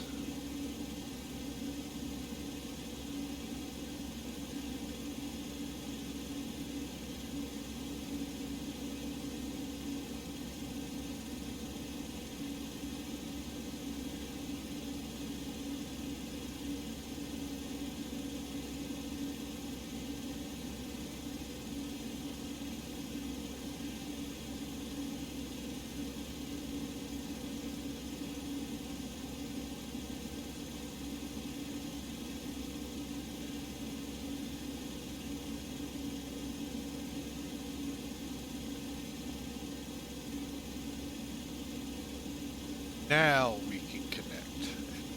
15.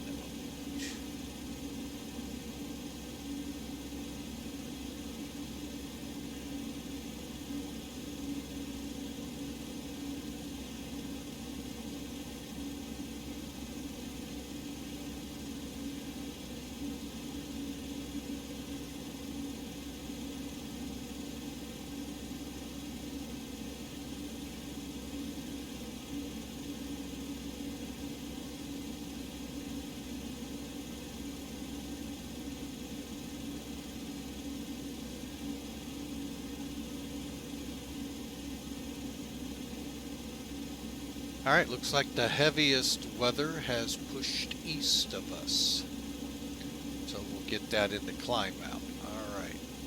Okay, so 0 fuel weight, takeoff weight, EPRs are set. Runway we know is 14 left. Flaps will be 20. V speeds 110, 110, 122. And minimum cleanup altitude set. How do you set that? Find out on that. That's an interesting one. The flight door, of course, is closed. We're ready to go. Let's get that APU fired up. Okay, all we do is click it once. And I come over. Oop, dang it. I got the 200 set up differently than this.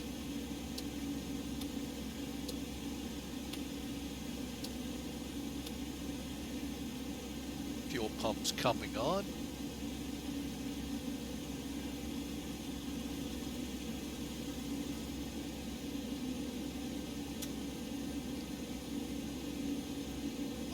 All right.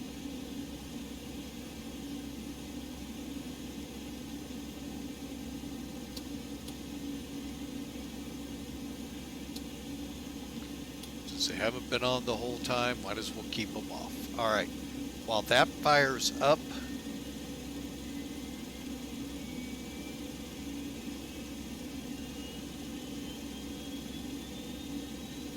okay.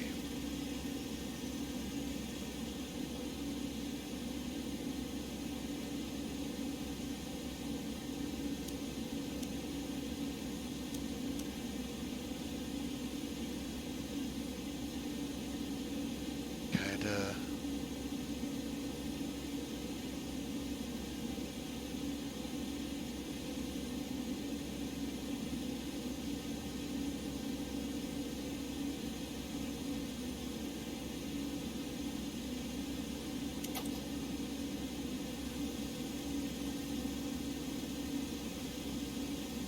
Alright, and let's get it over to APU. Packs off. Just for a little bit of time here.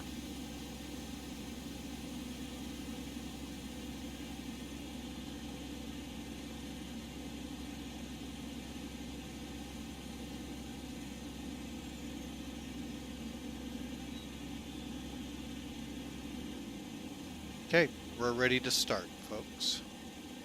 So outside we go. Let's get that air stair up. Chock's away. Well, chock's in, but the jetway needs to go bye-bye.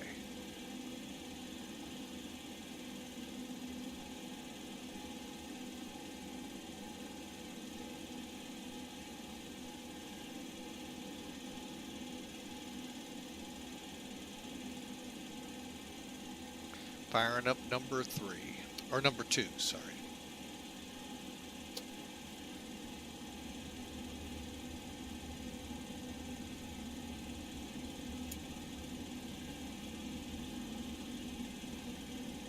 Coming up to 20, which is right where my needle is. Boom.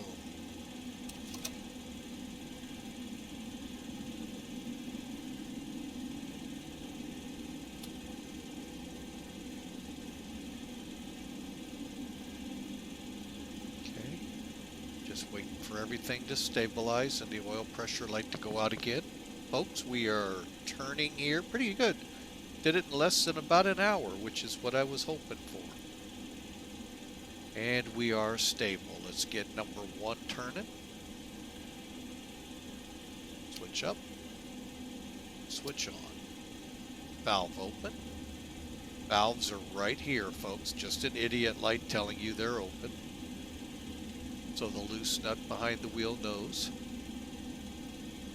20. Now. Fuel on. Actually, all you got to do is click them. Out of habit, I do that.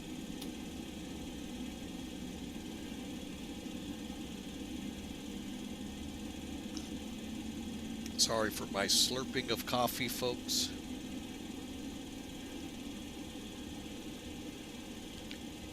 And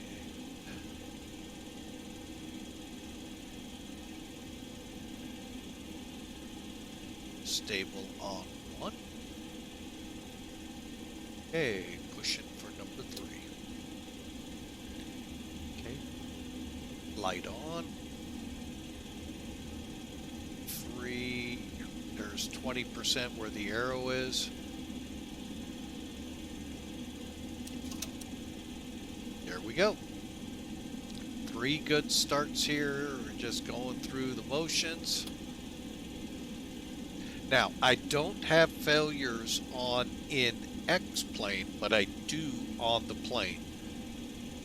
And that is right here where this wrench is. You can turn it on right here and you can see it will. See up to 6.3 and so forth on the engines and all.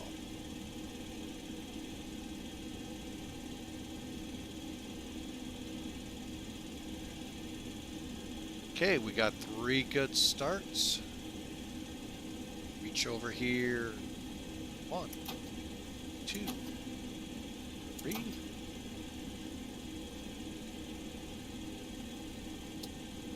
Bringing up the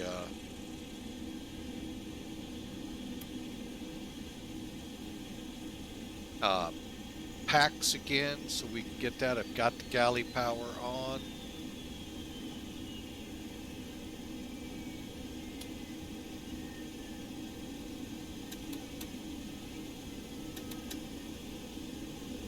And all I'm doing, folks, I just pick an engine and I do it that way. Okay. Packs are on. We're looking good. APU is wound down. All right.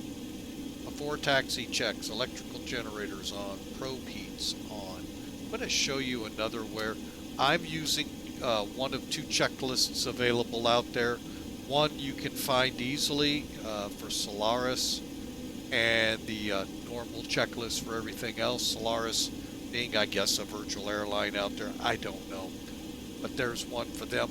I also have the one from Piedmont Virtual. Been asked not to share it, so that's why you don't get to see it much. And I do talk from it, though. The other one, though, is right here. You can go right down the list, folks, and it'll get you going. Window heats are on. Okay. Here's your engine start beacons, galley power packs, bleed above 30%. And then it tells you how to start. Okay. And we're right here. Anti-ice. We'll go ahead, turn that on.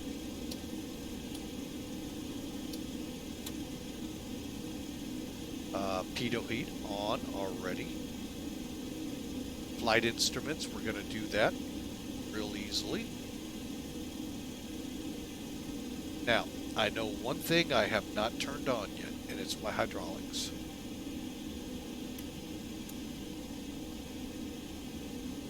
Fuel pumps are on, we're set. Okay, now, again, remember, those of you in the beginning know my caveat. If you don't see both these move, one of your hydraulics is not on. It'll also show up here as lit. So, alright, so we'll just do that real quick. See them both move. The only thing lacking on this gauge is the ailerons, which right now, see I'm turning them. Elevator. Okay. Flight control, speed brake, down, flaps, we can leave them up for now. Stay trim, set for takeoff. All you do is click the green area. If you forgot to do that your last flight. Okay, we got the flaps, galley power on, check, is, electrical no lights, hydraulics set, APUs off, pressure for cruise set, flight control on ground, and we're set to go. We're going to be powering back again, folks. So I like to get a nice perch, go into reverse. Actually, let me show you that. You'll see all three lights when you're in reverse here. And then I'll zoom in. Brakes off.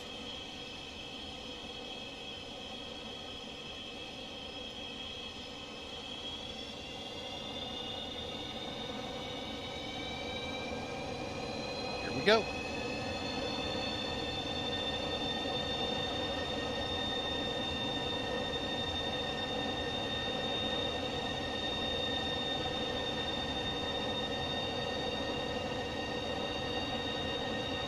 Basically like a car now, folks. It's in reverse. Just don't tap the brakes.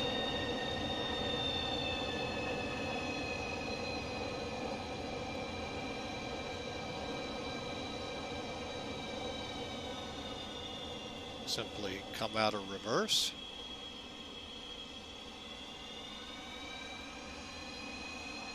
And we're ready to taxi, folks.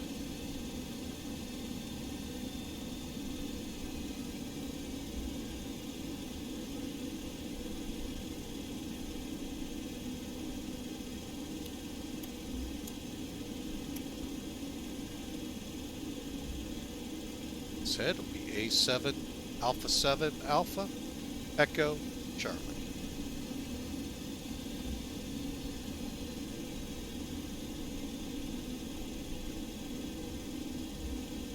So I hope you enjoyed the first flight. Hopefully we get the rust all kicked off me and we're a little better on the way back. And hopefully it'll show this time. Or it'll be worse. Who knows?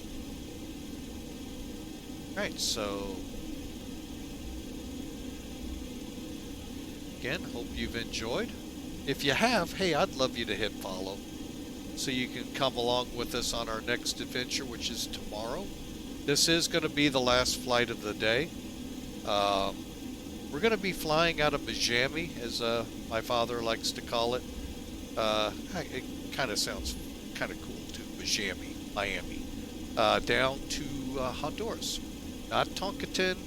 Sorry, folks, we're going to Rotan, island north of the mainland, and try and do a turnaround there. But that's a 2-hour leg each way, so I don't know if that's going to be. It'll depend how quick I can get up in the morning. Not get up out of bed, get up and online. So, but anyway, the goal is 2 flights, but we're going to shoot and see what happens. And that'll be with American Virtual. It's a newer airline that's come out. It's not the big one.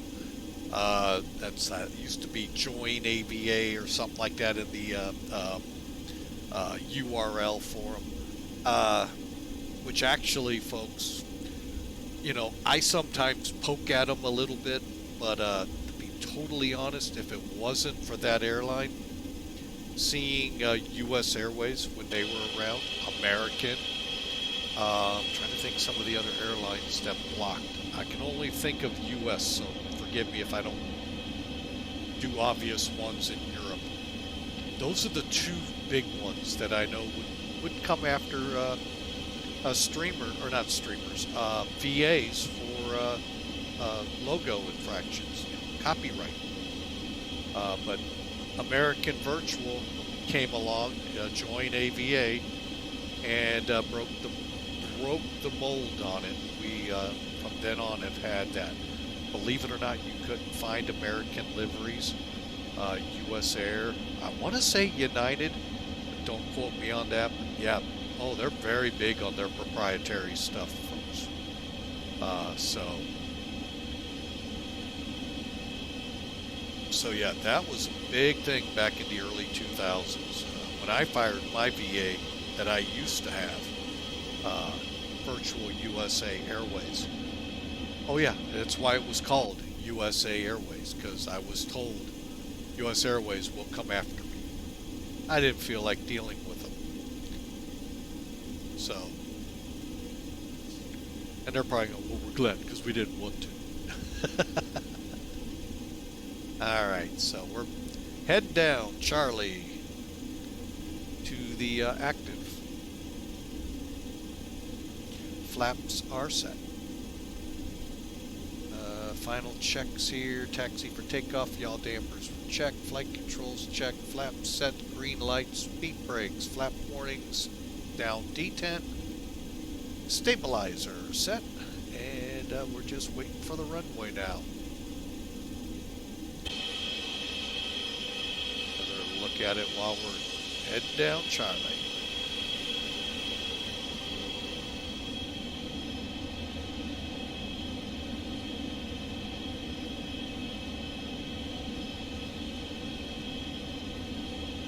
All right, folks, another hour flight, and we're going to be shutting her down. So, you know, one thing I kind of wished I'd have done here, I just didn't know if we had the time, because I really, it's not that I'm pressed for time, it's with the wife sick, I don't want to be here when I might need to be there. So that's, you know, part why we had that break helped me a lot here in between flights, so.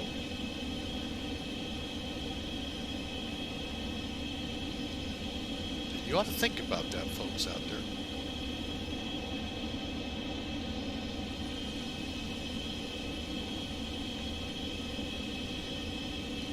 Alright, so November 8:33 November. What a tail number. Now, Continentals used to be all November, then all numbers. I know some of those have trickled into the other fleets now.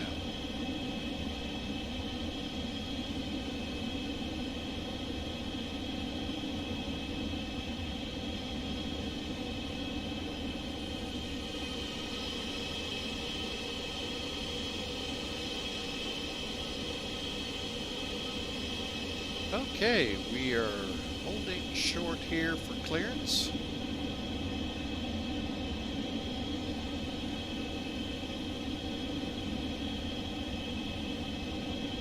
All right. Champaign traffic, Piedmont 1502, departing 14 left.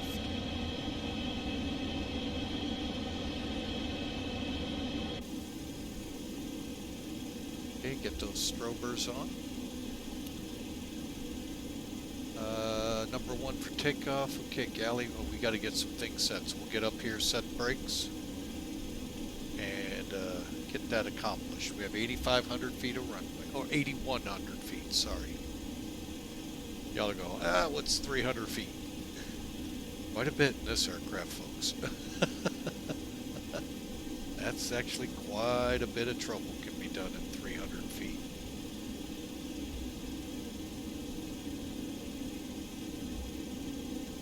Okay, get a little straight and park it. Alright, real quick, galley power is, oops, sorry folks, galley power on.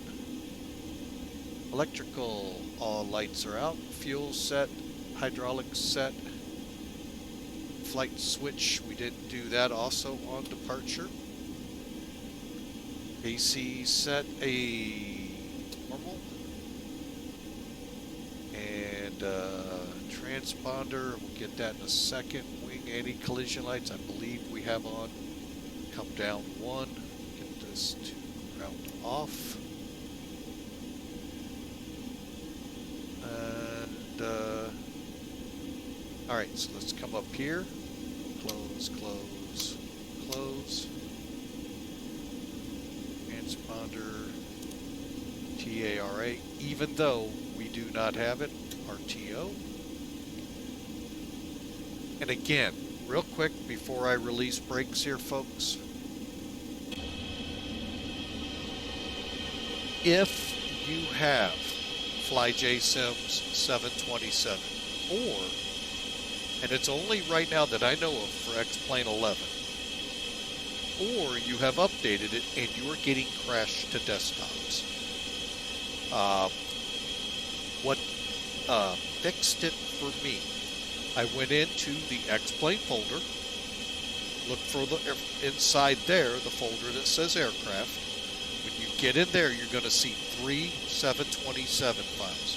727-100, 727-200, 727-200 Foxtrot cargo. Okay, go into each one of those. Remove the XTCAS folder from each of those aircraft. Now, mind you, when you do updates, they come back. That's why you'll get the crash to desktops again. Then, do not come over here in your setting options, the one in the middle, and then click this, because it may bring it back, or it may crash you to desktop right then and there. I don't know. I just don't have it, so I know it's disabled, so I don't worry about it. So, alright, we're cleared for takeoff. Here we go. Alright, takeoff's pretty simple, folks. We'll go to 50%. Actually, we'll take her up maybe to 60 or 70. We'll see where it comes up to. It's like about 60. It's stable, brakes off. Here we go.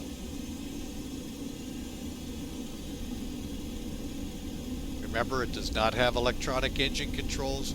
Not to say that the aircraft would have an engine flame on you, but don't roll those throttles all the way up like you're in a fighter. Rotate.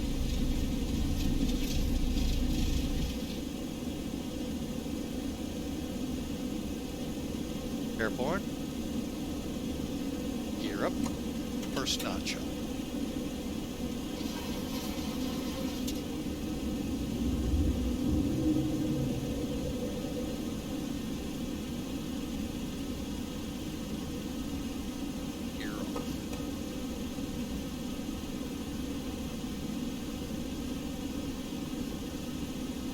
Okay, let's go ahead and bank it to 090.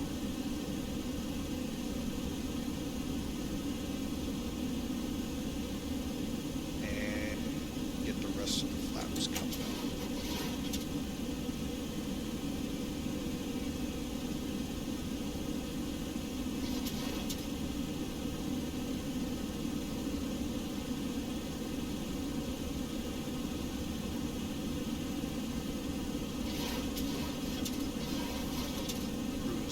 Climb power 92. I'll show you how you find that.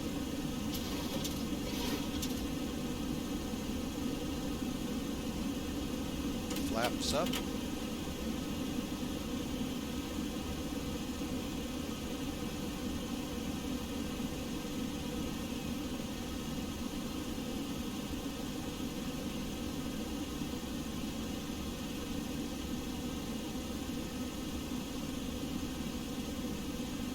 Okay.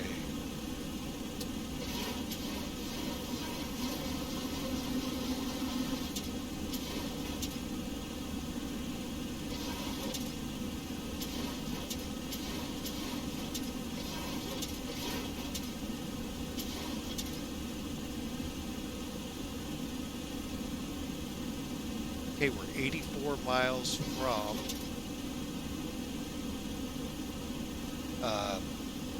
VHP, which is Brickyard.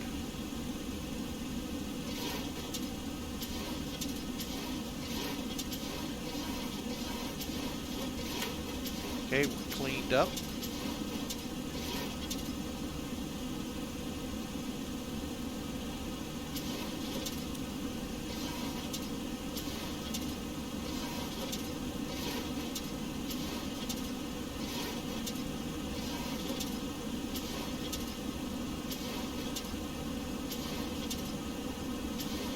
About to hit 240, so with that, let the aircraft handle all of that. Good back here. You know what? I don't think I've ever tried the radios. If there's everything in here.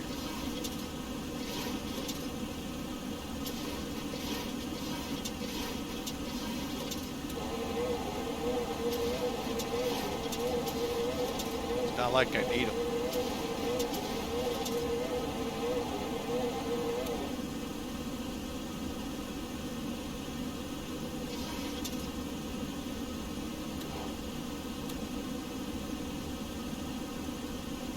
Okay, 11,000. So, back to BS. Get the nose coming down again.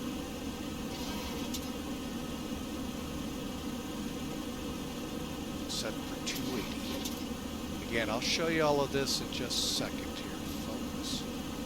Things are just popping way too quick. But the lights didn't turn on this time.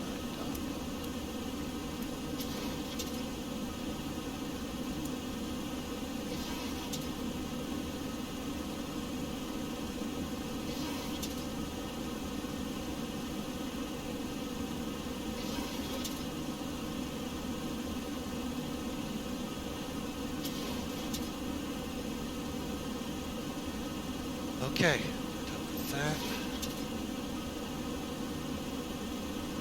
Okay, we're at 280, so I'm going to go back into indicated airspeed climb. Let it continue. We're on altitude select, which I love to forget it descends. And we are climbing out. If I wanted, I could turn it over to the FMS and let it fly it. But we're going to go ahead and take it ourselves.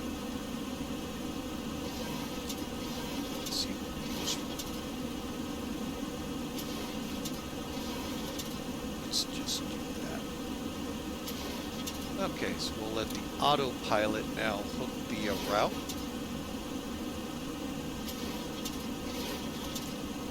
And that'll hook us right over to VHP. And we're doing great here, folks. So now, I told you about climb power and such. So, okay, again, remember I told you about this. So, there's your cleared for takeoff, start switches, transponder, blah, blah, blah. After takeoff, seatbelt switches, staying on until we cruise. Anti-ice is good. Gear up, flaps up. Gear up and off, flaps up and off. Okay. Auto pack. Back to cut out. Start closing packs up.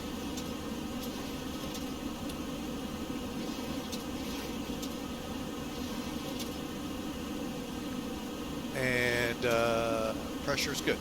Now, takeoff, 97% N1. Climb, 92. Flaps, there's your speeds. Mach, we won't even get to that, folks. So, all right, so that gives you that. Now, remember, we'll get to 27,000, but there is no auto throttle. The pilots are the auto throttle. So I'll be maintaining that. Just cross transition. All right. Now, go to nav. And you can see how that's working here. So N1. That is this gauge here, so I'm a little hard on it. So let's pull back a little. It says 92%. So that means this is going to, see how they're getting out of the yellow? That's what we're wanting. And now we're in a cruise, the climb power, which should have been done at about 13 to 1,500 feet. I did it, but I just didn't get it far enough. I used M2 instead of M1. And again, we're going to just keep this setting through to 27,000, and then we'll throttle back to maintain. Try to maintain, I think we can do 0.78. I think we'll get that out of it. So, and that's what we'll try our best at. Or whatever's the closest that, you know, keeps our speed up.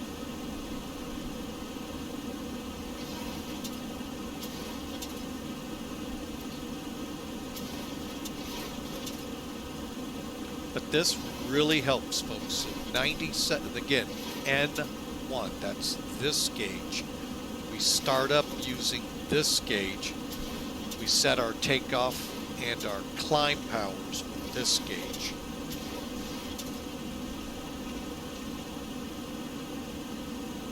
All right, we are 45 miles out of the Brickyard, which is Indianapolis.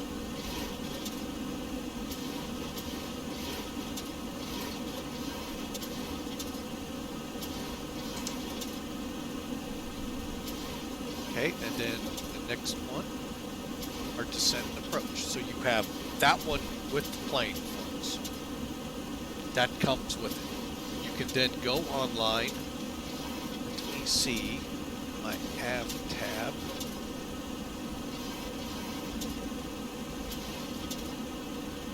Okay, this is one you can get online. Just do a search, FJS 727. You could even throw Solaris in there because you get two, Solaris and this one. And you can just kind of work through it. And it's more like, I mean, you still got a whole bunch of stuff to do, but then it turns more into let's make sure these are set kind of deals.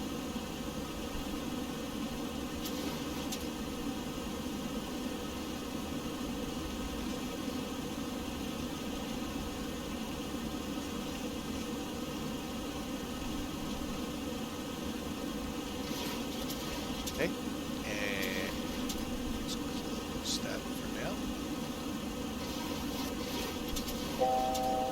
About 27,000. So it's like I'm not going for point E. We're gonna see. This is the thing when you're below. I don't know what this thing is usually flown at. Let's see.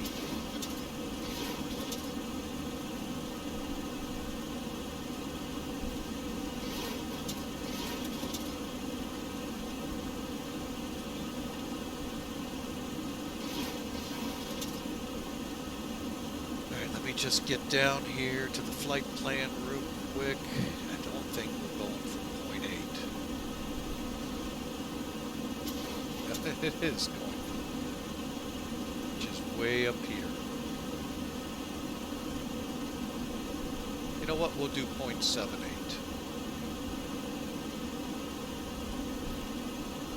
What I do is I set my needle there. And as we get closer, I'll pull my power back, probably EPR'd about 180 here. Go ahead and start powering down.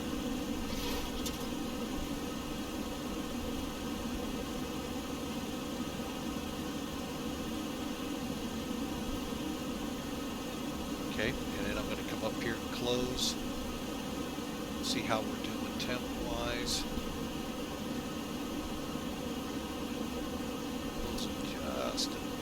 To that notch there. Okay, I'm going to go ahead and back it down a little more. Now, mind you, we have a tailwind now, folks. So that is going to help us.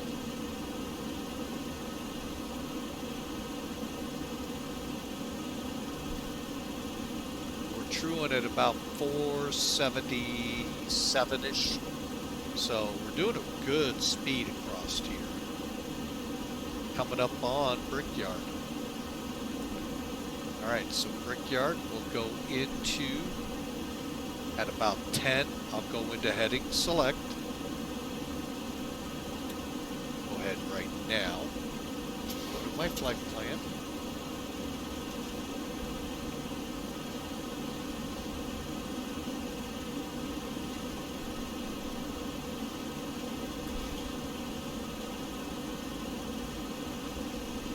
Coming out of a 09er. Am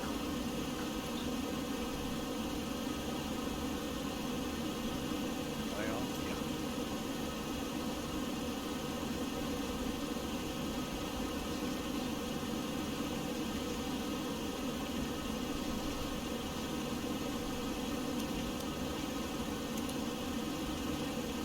Put her on altitude hold for now. Still getting away from us.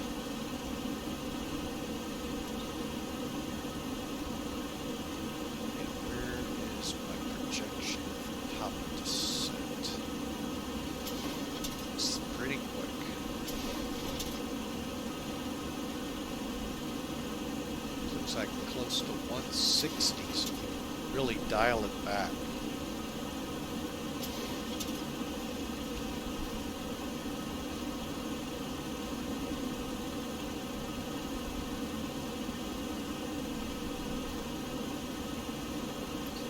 Okay, we just crossed. I'm going to go ahead and ease the plane that way, knowing that within the 5 to 10 miles of it, it could be chasing the needle.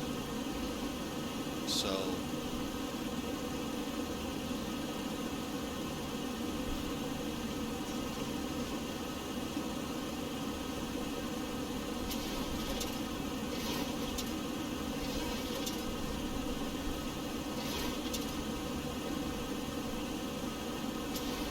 all right, folks, there you go. We just crossed the Brickyard.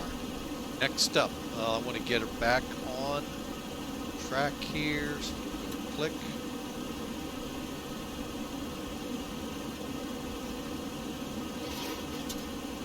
And let her take over now.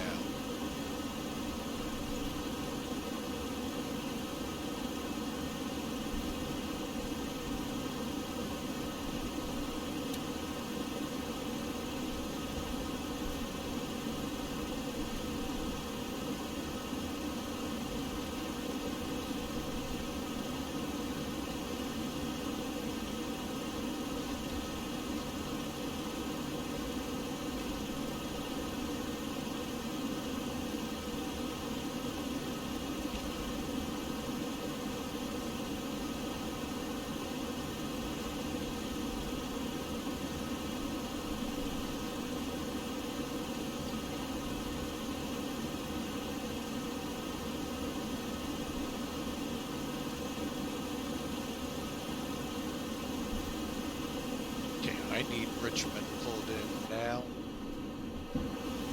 Not done yet. Just firming up on it. The good thing is we're okay here. I can go to... Yeah, I can do it now. Alright, so Richmond is 1060.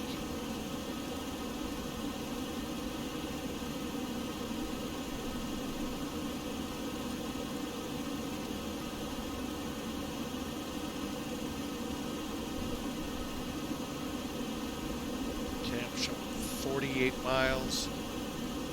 Coming in on this heading. Flop it, see what happens.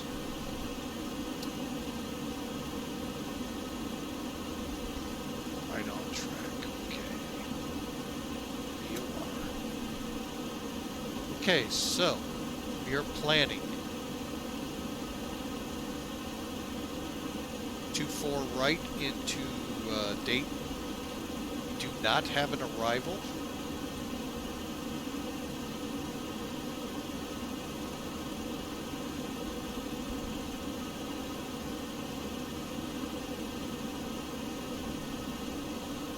Okay, so off Richmond, we are going to... what's our heading to Dayton? I think I'm just going to fly 060.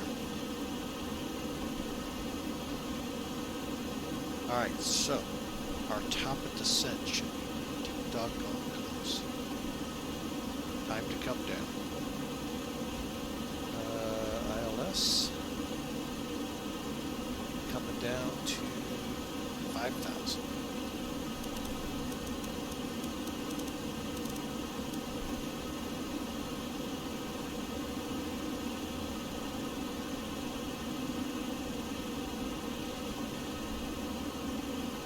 Ladies and gentlemen, we've begun our descent into Dayton. Please take your seats, fasten your seatbelts, and we'll be on the ground in about 20 minutes. Thank you for flying Piedmont.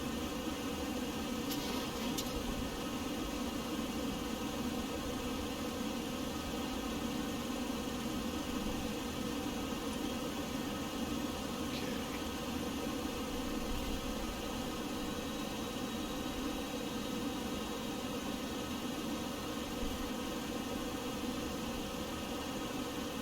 20 miles to Richmond. Richmond to Dayton is 30 miles. So we'll ease off that descent plane at Richmond. I want to get to about 3,000. We're going to basically parallel the runway and come in at the outer part. So.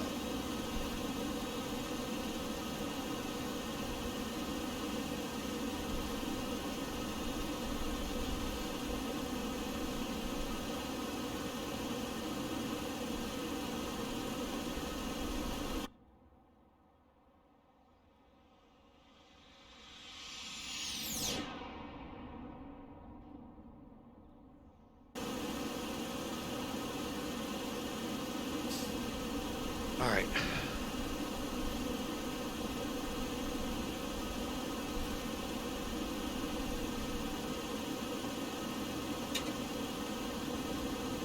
Go ahead and start slowing up. Make sure the seatbelt signs are indeed on. Parking brakes medium, wing lights on.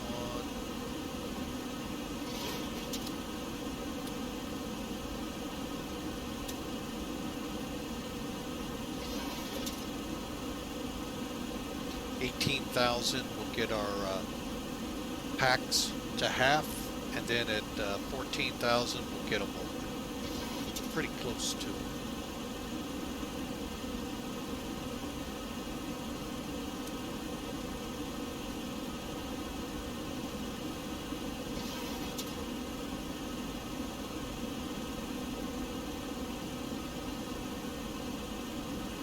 Again, I hope y'all enjoyed the out and back. Let's get our numbers. If you liked what you saw, we'd love you to click follow and come along with us tomorrow as we head to Honduras out of Miami. All right, VREF's 119. Bug will be at 30 on the flaps. We'll set the bugs. So we're set for approach at about 130. 119, okay, and that's actually a good speed. I'm going to ease the speed brakes down.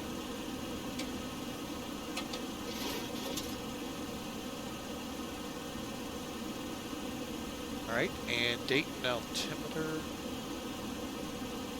First off, we'll have 2996, 30, 2996.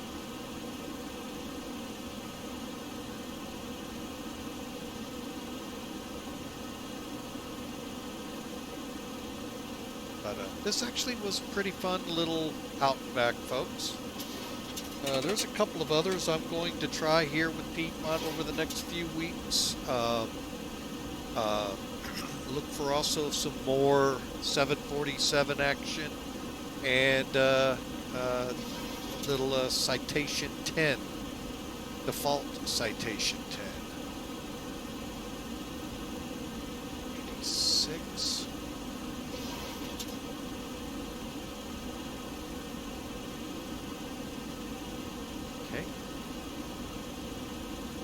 As well as, of course, our Airbus and Zibo 737 flights coming over.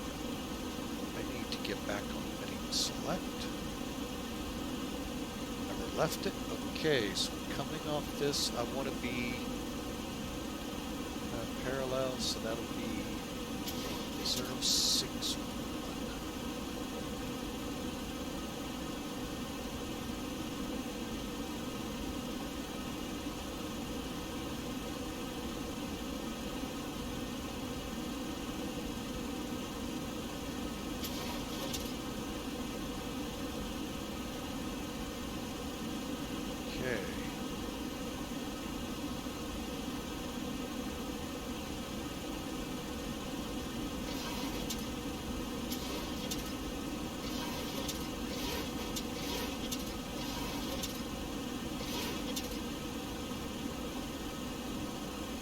Interesting, somehow we lost it. So let's do this. I'm going to switch up gears and go to, we're going to go direct to Dayton, 114.5.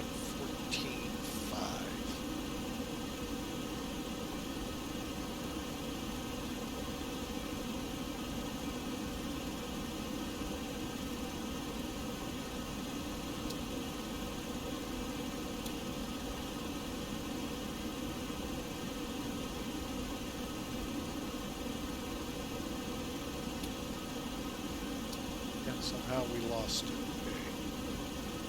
Okay. Date will be.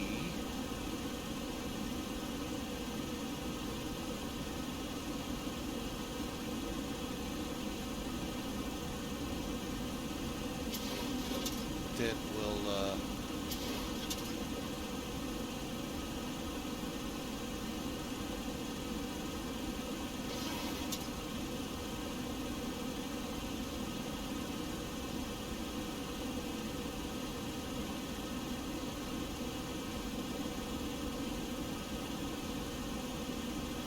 it's 10:12.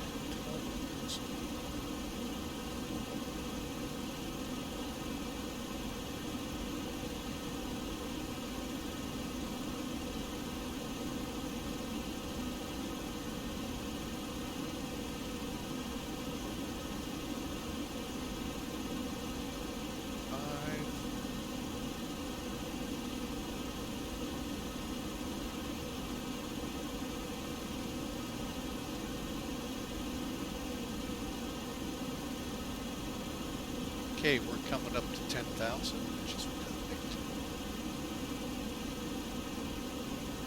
Let's get rid of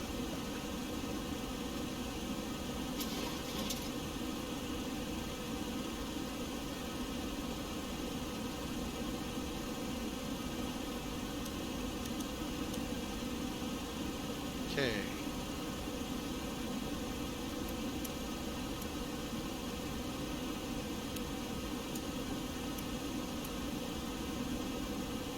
Set, all set up here.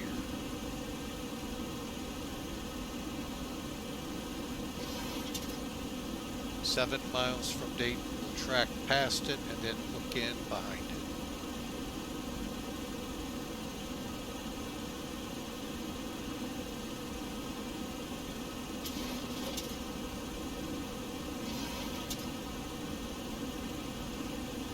All right.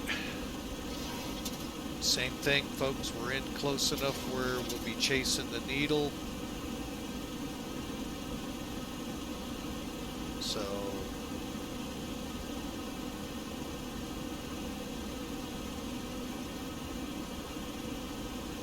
yeah, they show us coming in on 1-8.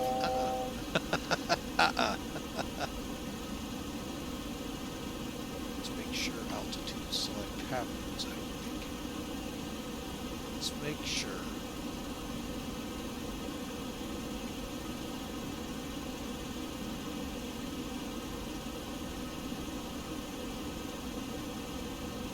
It is not, so let me set 5. Go.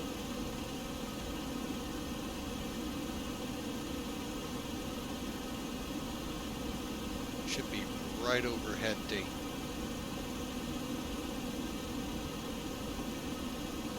Okay, kick it down just a little because of the winds.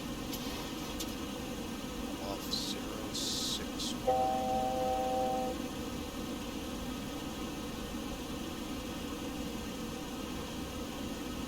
Okay, flip-flop means we just crossed it. 1 mile. And 7. Procedure turn. We're just going to go out. Vector to Hugo at 12.8 and come in.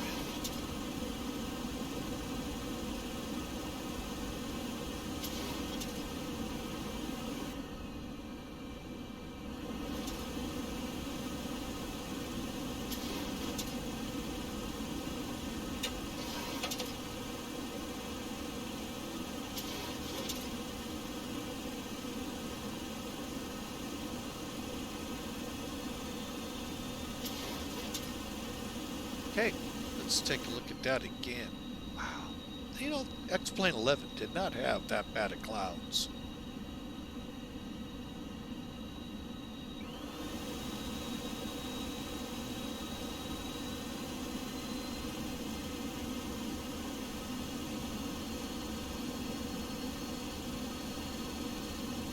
All right, what's my minimums here?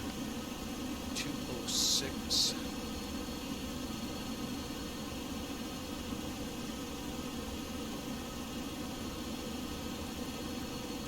Okay, here we go, folks.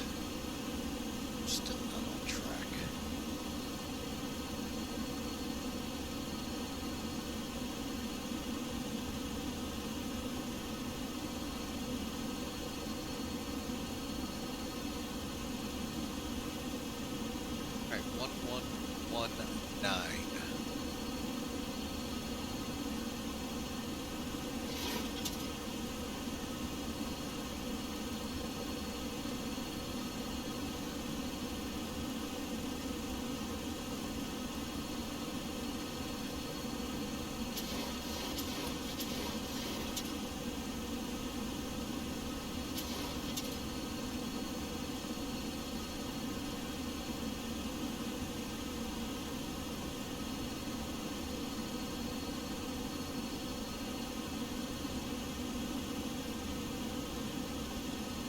Okay, and we're gonna make the turn. 5 down to altitude 800.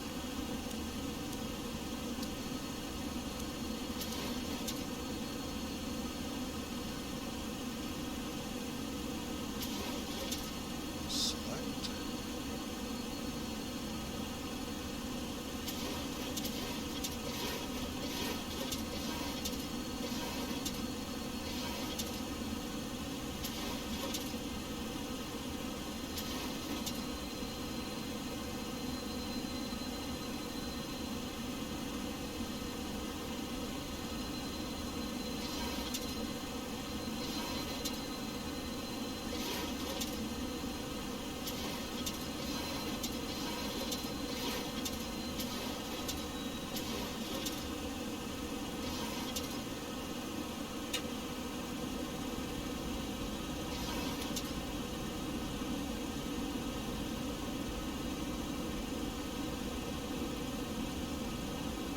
Okay. All right, 2,800 feet.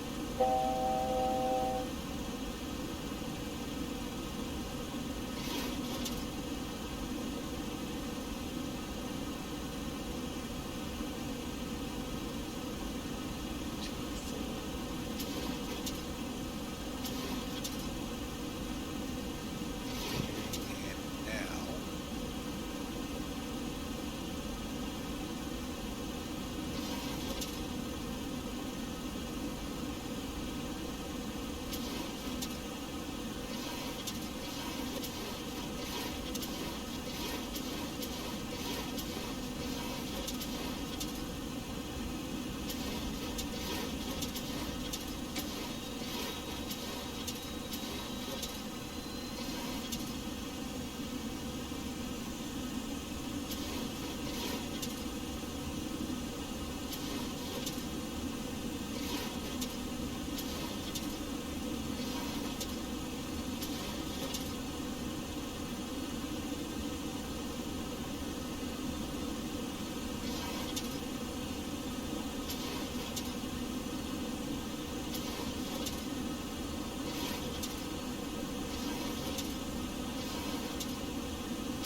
I messed that approach up, folks. Need to come down to 26.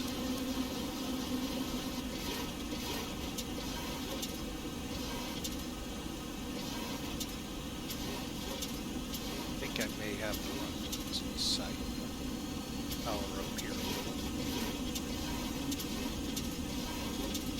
Maybe there is some saving to this.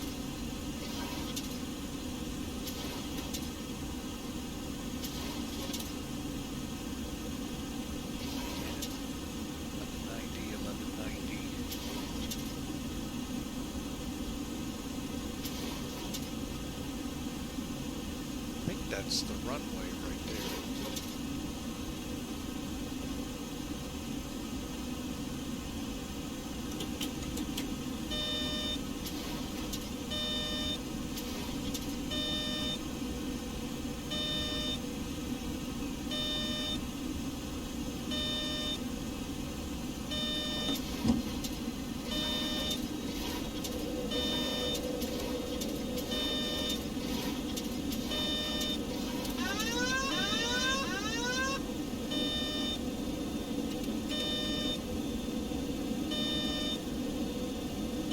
Yeah, I think we're gonna have to just go ahead, circle around.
Okay, we're going to go to 061.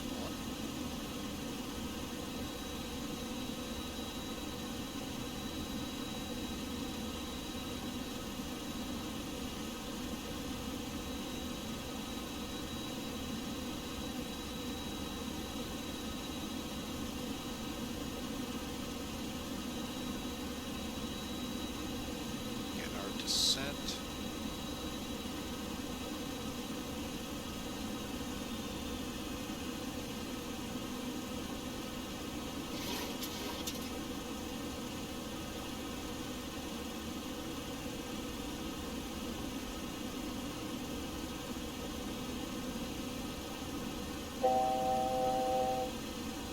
Actually, let's try that. 85.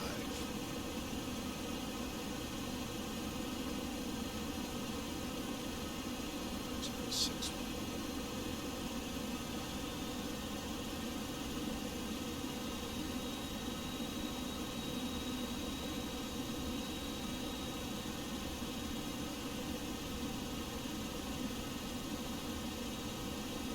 And what I'm waiting for here, folks, is 13 DME, and then I'll turn inbound.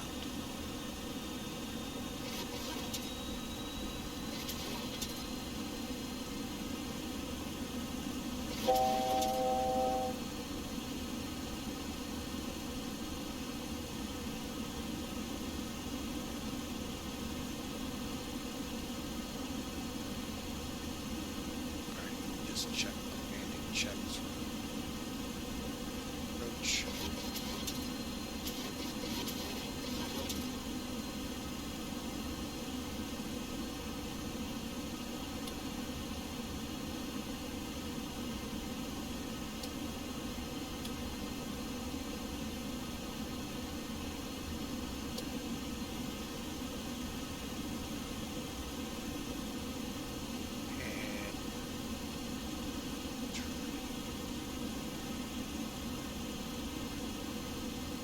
Okay, and yeah, we're hand flying this, folks.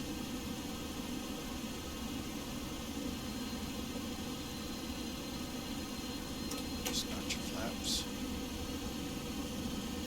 Go to flaps 2. Oh, flaps 5.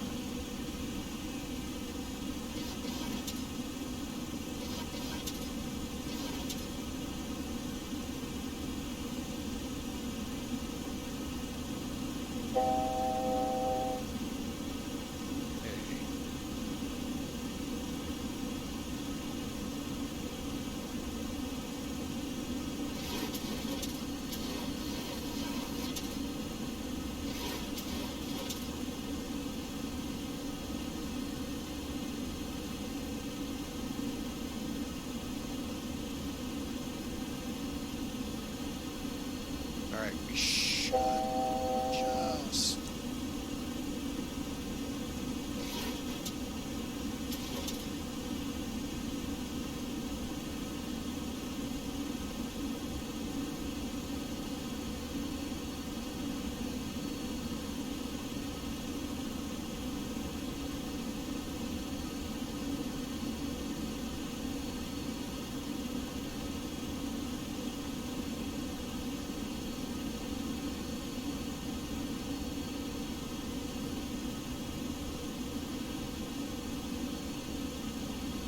I didn't turn quick enough. That's okay. Much easier to recover on this one, folks. 'Cause there's the runway.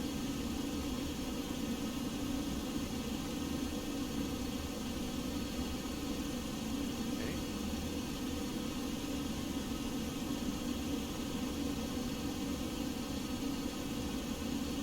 Dayton traffic, Piedmont 1502. Intercepting the localizer 24 right.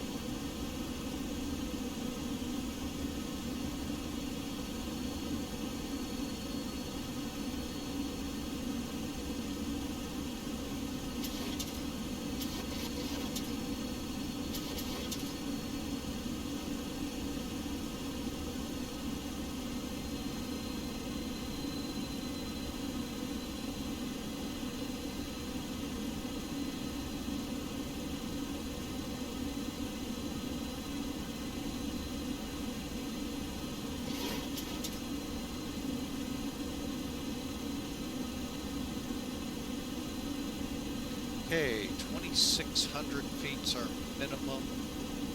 We are on glide path.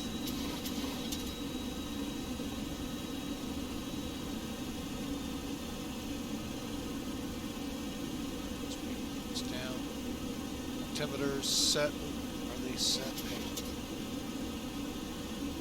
Altimeters for Dayton.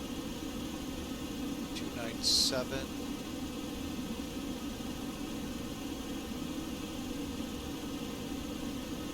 7 miles, gear down.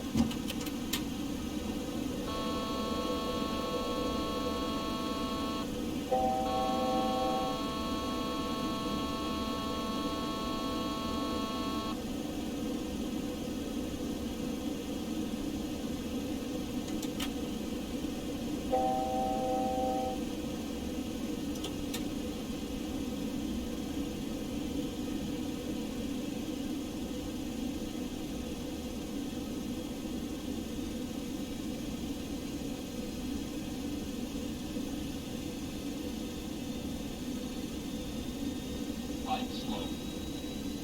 Light slow. Light slow. Light slow. Light slow. Light slow. Light slow. Light slow. Light slow. Light slow. Light slow. Light slow. Light slow. Okay, we are on path, stable, landing. Light slow. Light slow. Light slow. Light slow. Light slow. Light slow. Light slow. Light slow.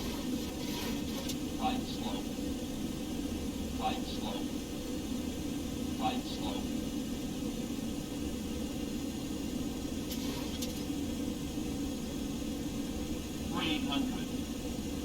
Again, landing.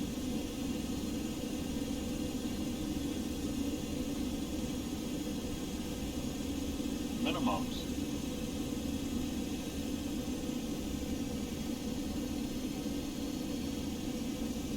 $100. 50. 40. 30. 20. 10.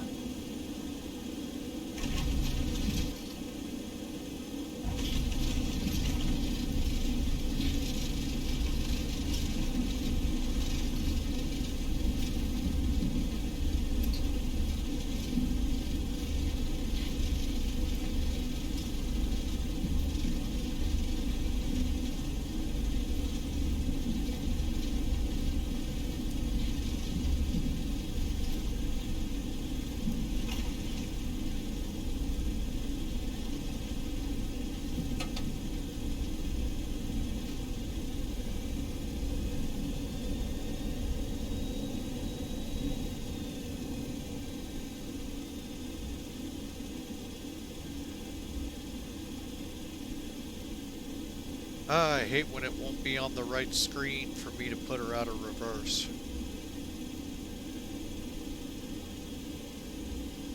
Again, sorry folks, I wasn't paying attention to chat. More concentrated on the hand flying aspect of the flight. And we'll get to chat here as I come off the taxiway here.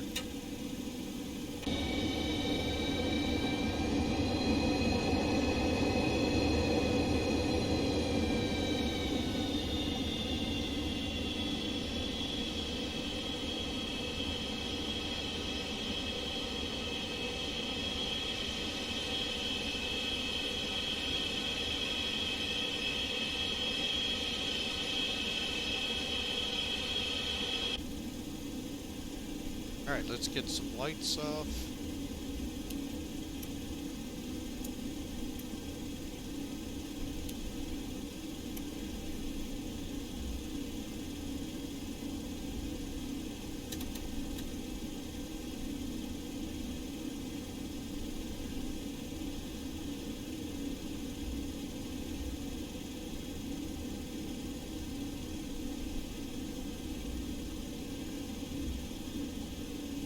Okay. Heat off.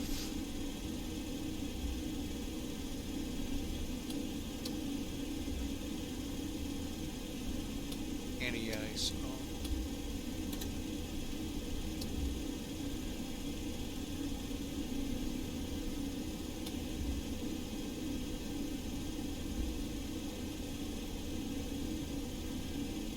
Alright, radar transponder, radar off.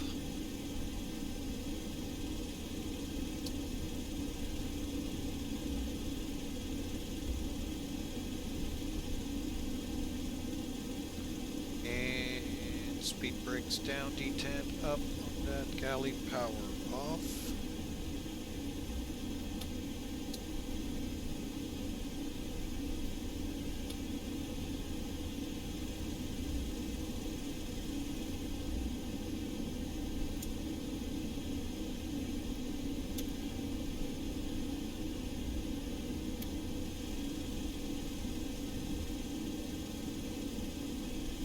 Okay, APU's coming on, brake pressure's good, hydraulics.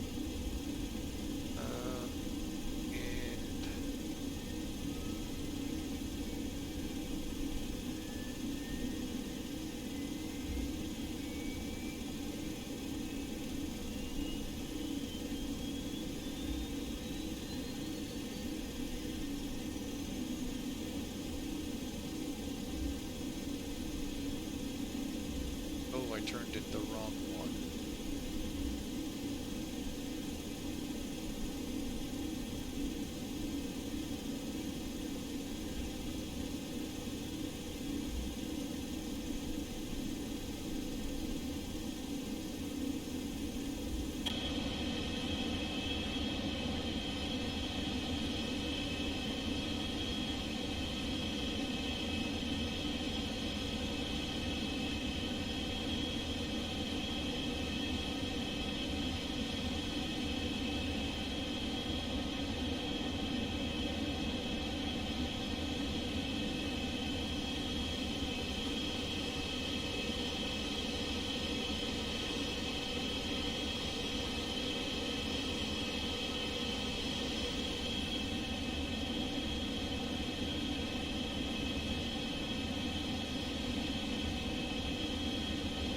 Alright folks, we'll be into the gate here Dive!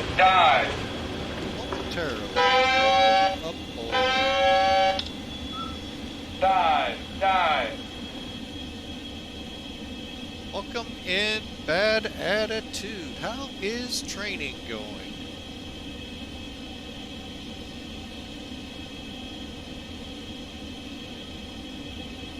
Pretty tough to dive when I'm here. Awesome. That's what we love. Up and coming dispatchers loving it, so pilots can abuse it. I mean,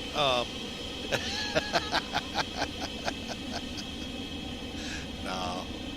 That's the trucking world, not the flying world.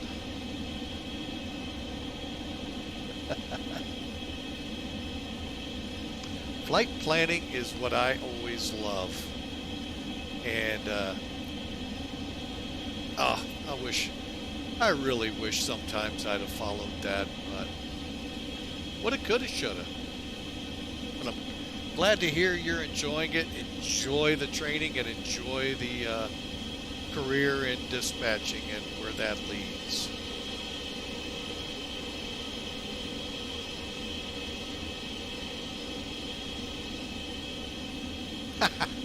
Well, unfortunately, with this airline, they pretty well dispatch me and Virtual American.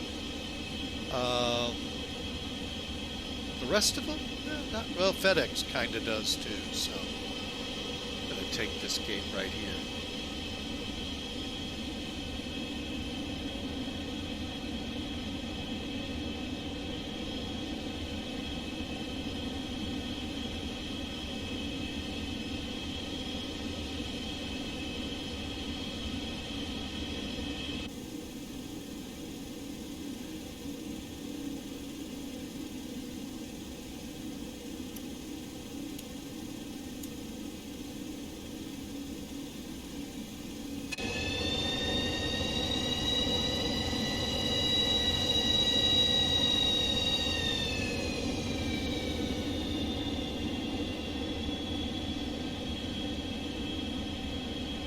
Yeah, Virtual, well, they all use SimBrief, but this one and American really use it heavily, as does Guardian, or not Guardian now, Pan Am. So, yeah, awesome. Yeah, they use SimBrief. We got the brakes set. Let's get this thing shut down so I don't lose too many points here. Parking brake start levers. Got to put the APU on generator.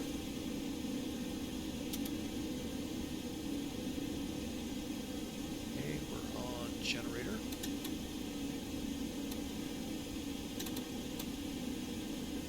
That one. And air conditioning is set. Let's hit those start levers.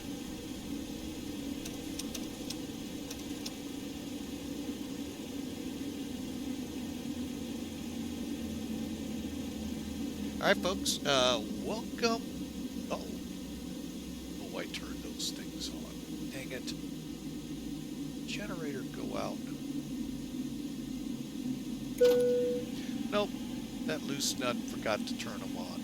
Doggone it. Oh, I tell you.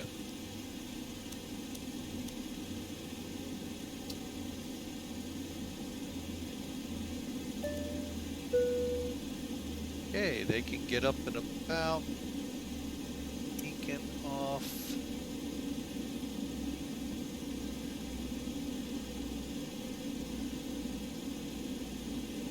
Uh-oh, what's going on here?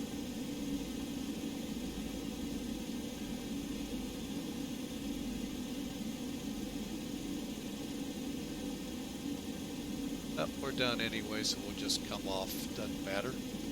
Let me just check something though.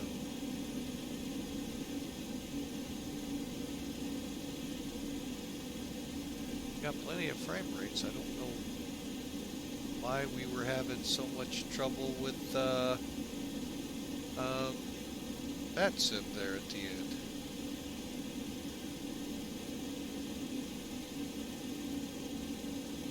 Oh, that's what's going on. Because now we just had reconnect on OBS. Huh. That's weird. Alright, folks. Well, you will get to see the end of the flight, if the whole thing, if you stick with us on the video. Not really sure what just happened, but wow, that was weird. Let me just make sure we're looking good. Yeah, don't know what just happened, folks. Alright, so let's finish up here, get this flight filed before I can't.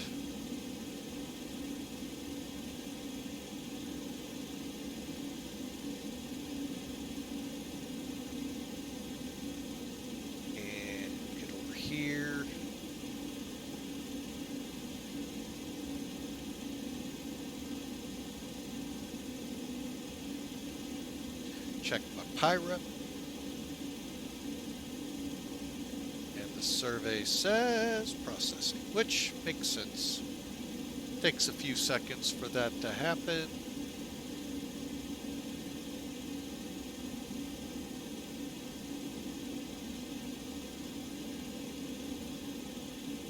And we landed at 276 feet a minute, the KCAS system said here.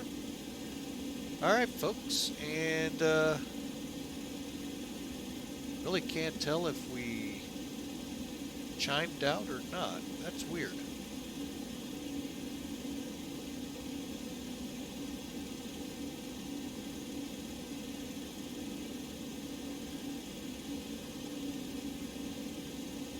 Alright, well, while that's doing its thing,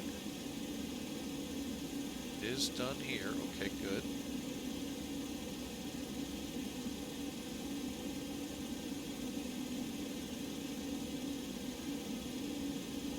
Alright, so let's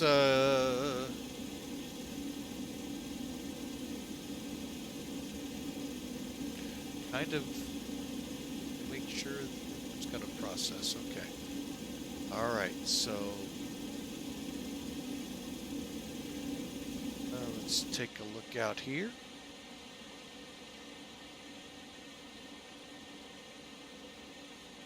And what I want to do now, since we didn't do this into Champaign, I am going to try and... is set. Yes. Rewind. Now we're in X-Plane 11, so I really am not overly concerned.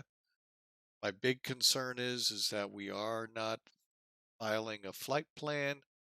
So let's take it on back.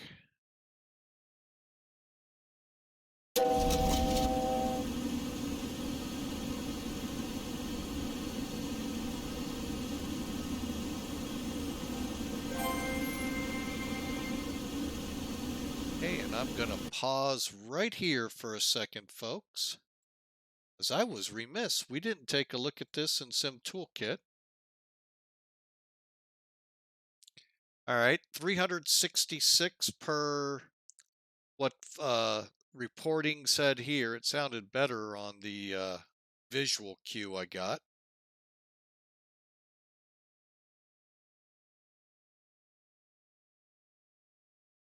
Hey, I really don't know why things are just not playing nice. Try that again.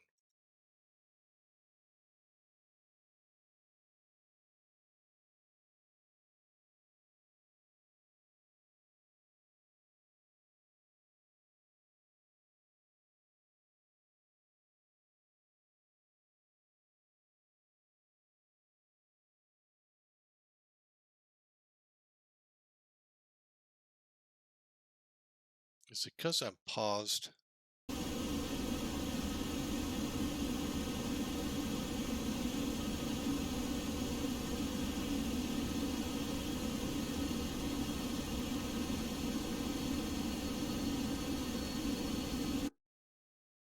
All right.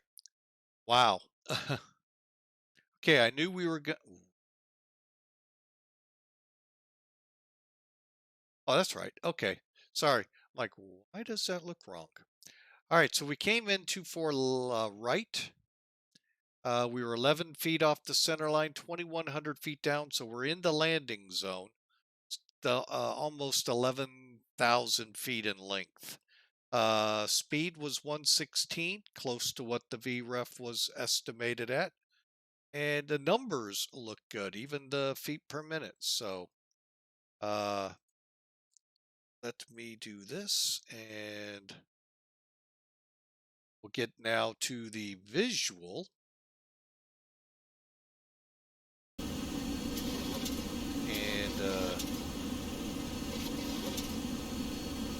watch it this way and see what we can learn.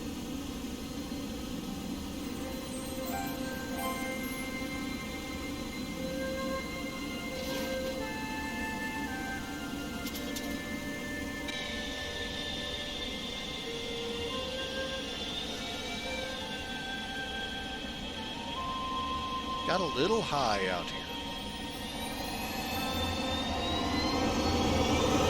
And a little lower. It's got a variety of things going on.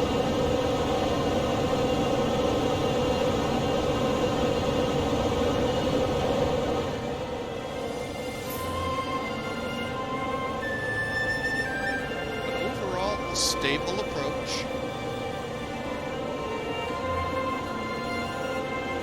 into Dayton.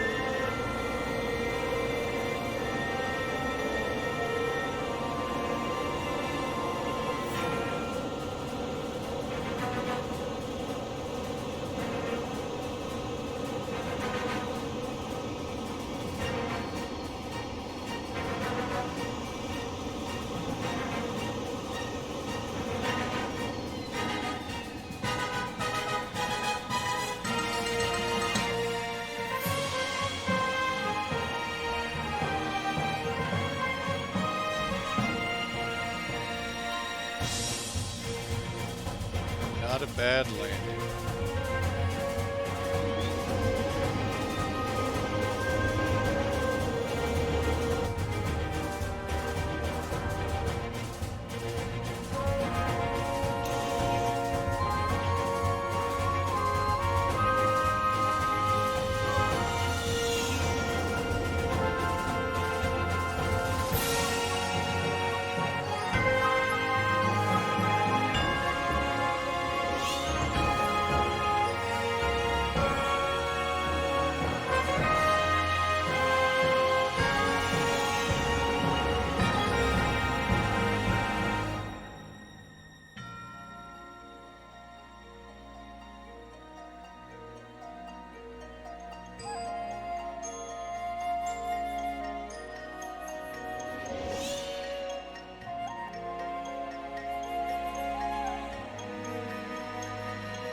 Overall, really not a bad land. Might have had a bounce in there, it looked like. Let's see what the tower will come through for us.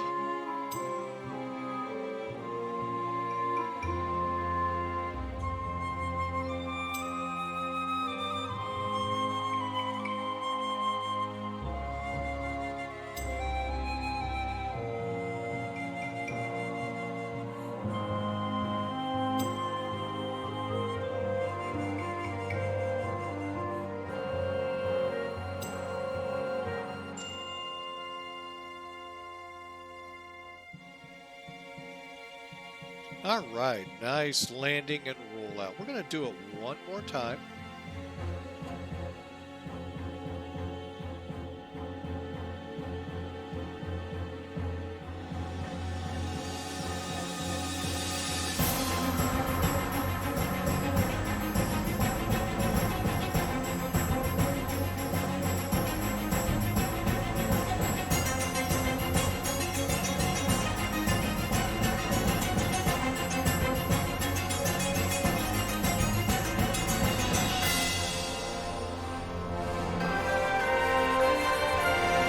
All right, folks, welcome to Dayton. All right, so we're going to let it roll out here. Actually, you know what? We'll just click here, check the aircraft out real quick, kick down this.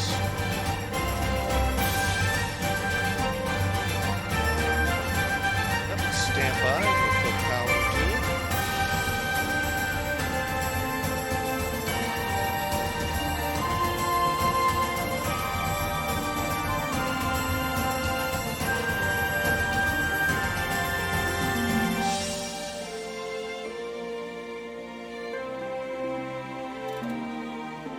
All right, folks, we are calling it a night. Get the jetway rolling up here, hopefully just one. So I hope y'all enjoyed the ride, folks. It was fun indeed. Not so sure what happened there with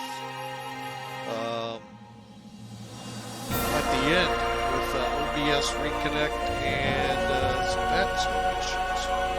But overall, great flight, folks. I hope you enjoyed the Outback tour.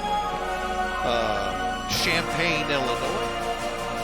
Tomorrow, we're out of Miami with Virtual American, heading down to Honduras. Trying out and back, don't know if we'll succeed. But for now, folks, I hope you all have a great night. One thing I do want to bring up, folks, we had a verse of the day here, and with the shortness of the flight, I really didn't get to talk about it. Because, and that's not it. Why didn't it save?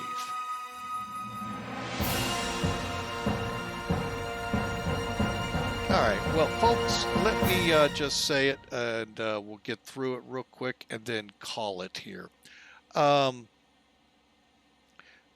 supposed to read, "In God, whose word I praise, in God I trust, I will not be afraid. What can mortal man do to me?" Or, as the ESV put it, "What can flesh do to me?" Meaning mortal man. It's a great one there, folks. A lot of people stressed, a lot of people having troubles. But when it's all said and done, there really isn't a whole lot in this world that we can trust. If you be honest, most of us have been hurt one time or another by a friend who either betrayed our trust or something. We can't trust the world economy that's so volatile these days. Can turn sour the next. But in our world of change, in our world of people just not being where we were hoping they would be for us, in a world of heartbreak and disappointment, there is one constant you can count on at all times. You and I can both trust in God. Through God, He is our strength, as our psalmist said. In our worst of battles, He is our strength. His word and His promises we find throughout the scriptures speak of good things for us all the time. Folks, we don't have to be afraid out there. We can trust in Him, trust in Jesus Christ. I heard a song today, really applicable here. Couple of the lines from it. "He has ransomed me, His grace runs deep. While I was a slave to sin, Jesus died for me. I am chosen, not forsaken. You are for me, not against me." Folks, God is who we can trust. Always. He's not going to let you down. His Son Jesus came to save us, folks.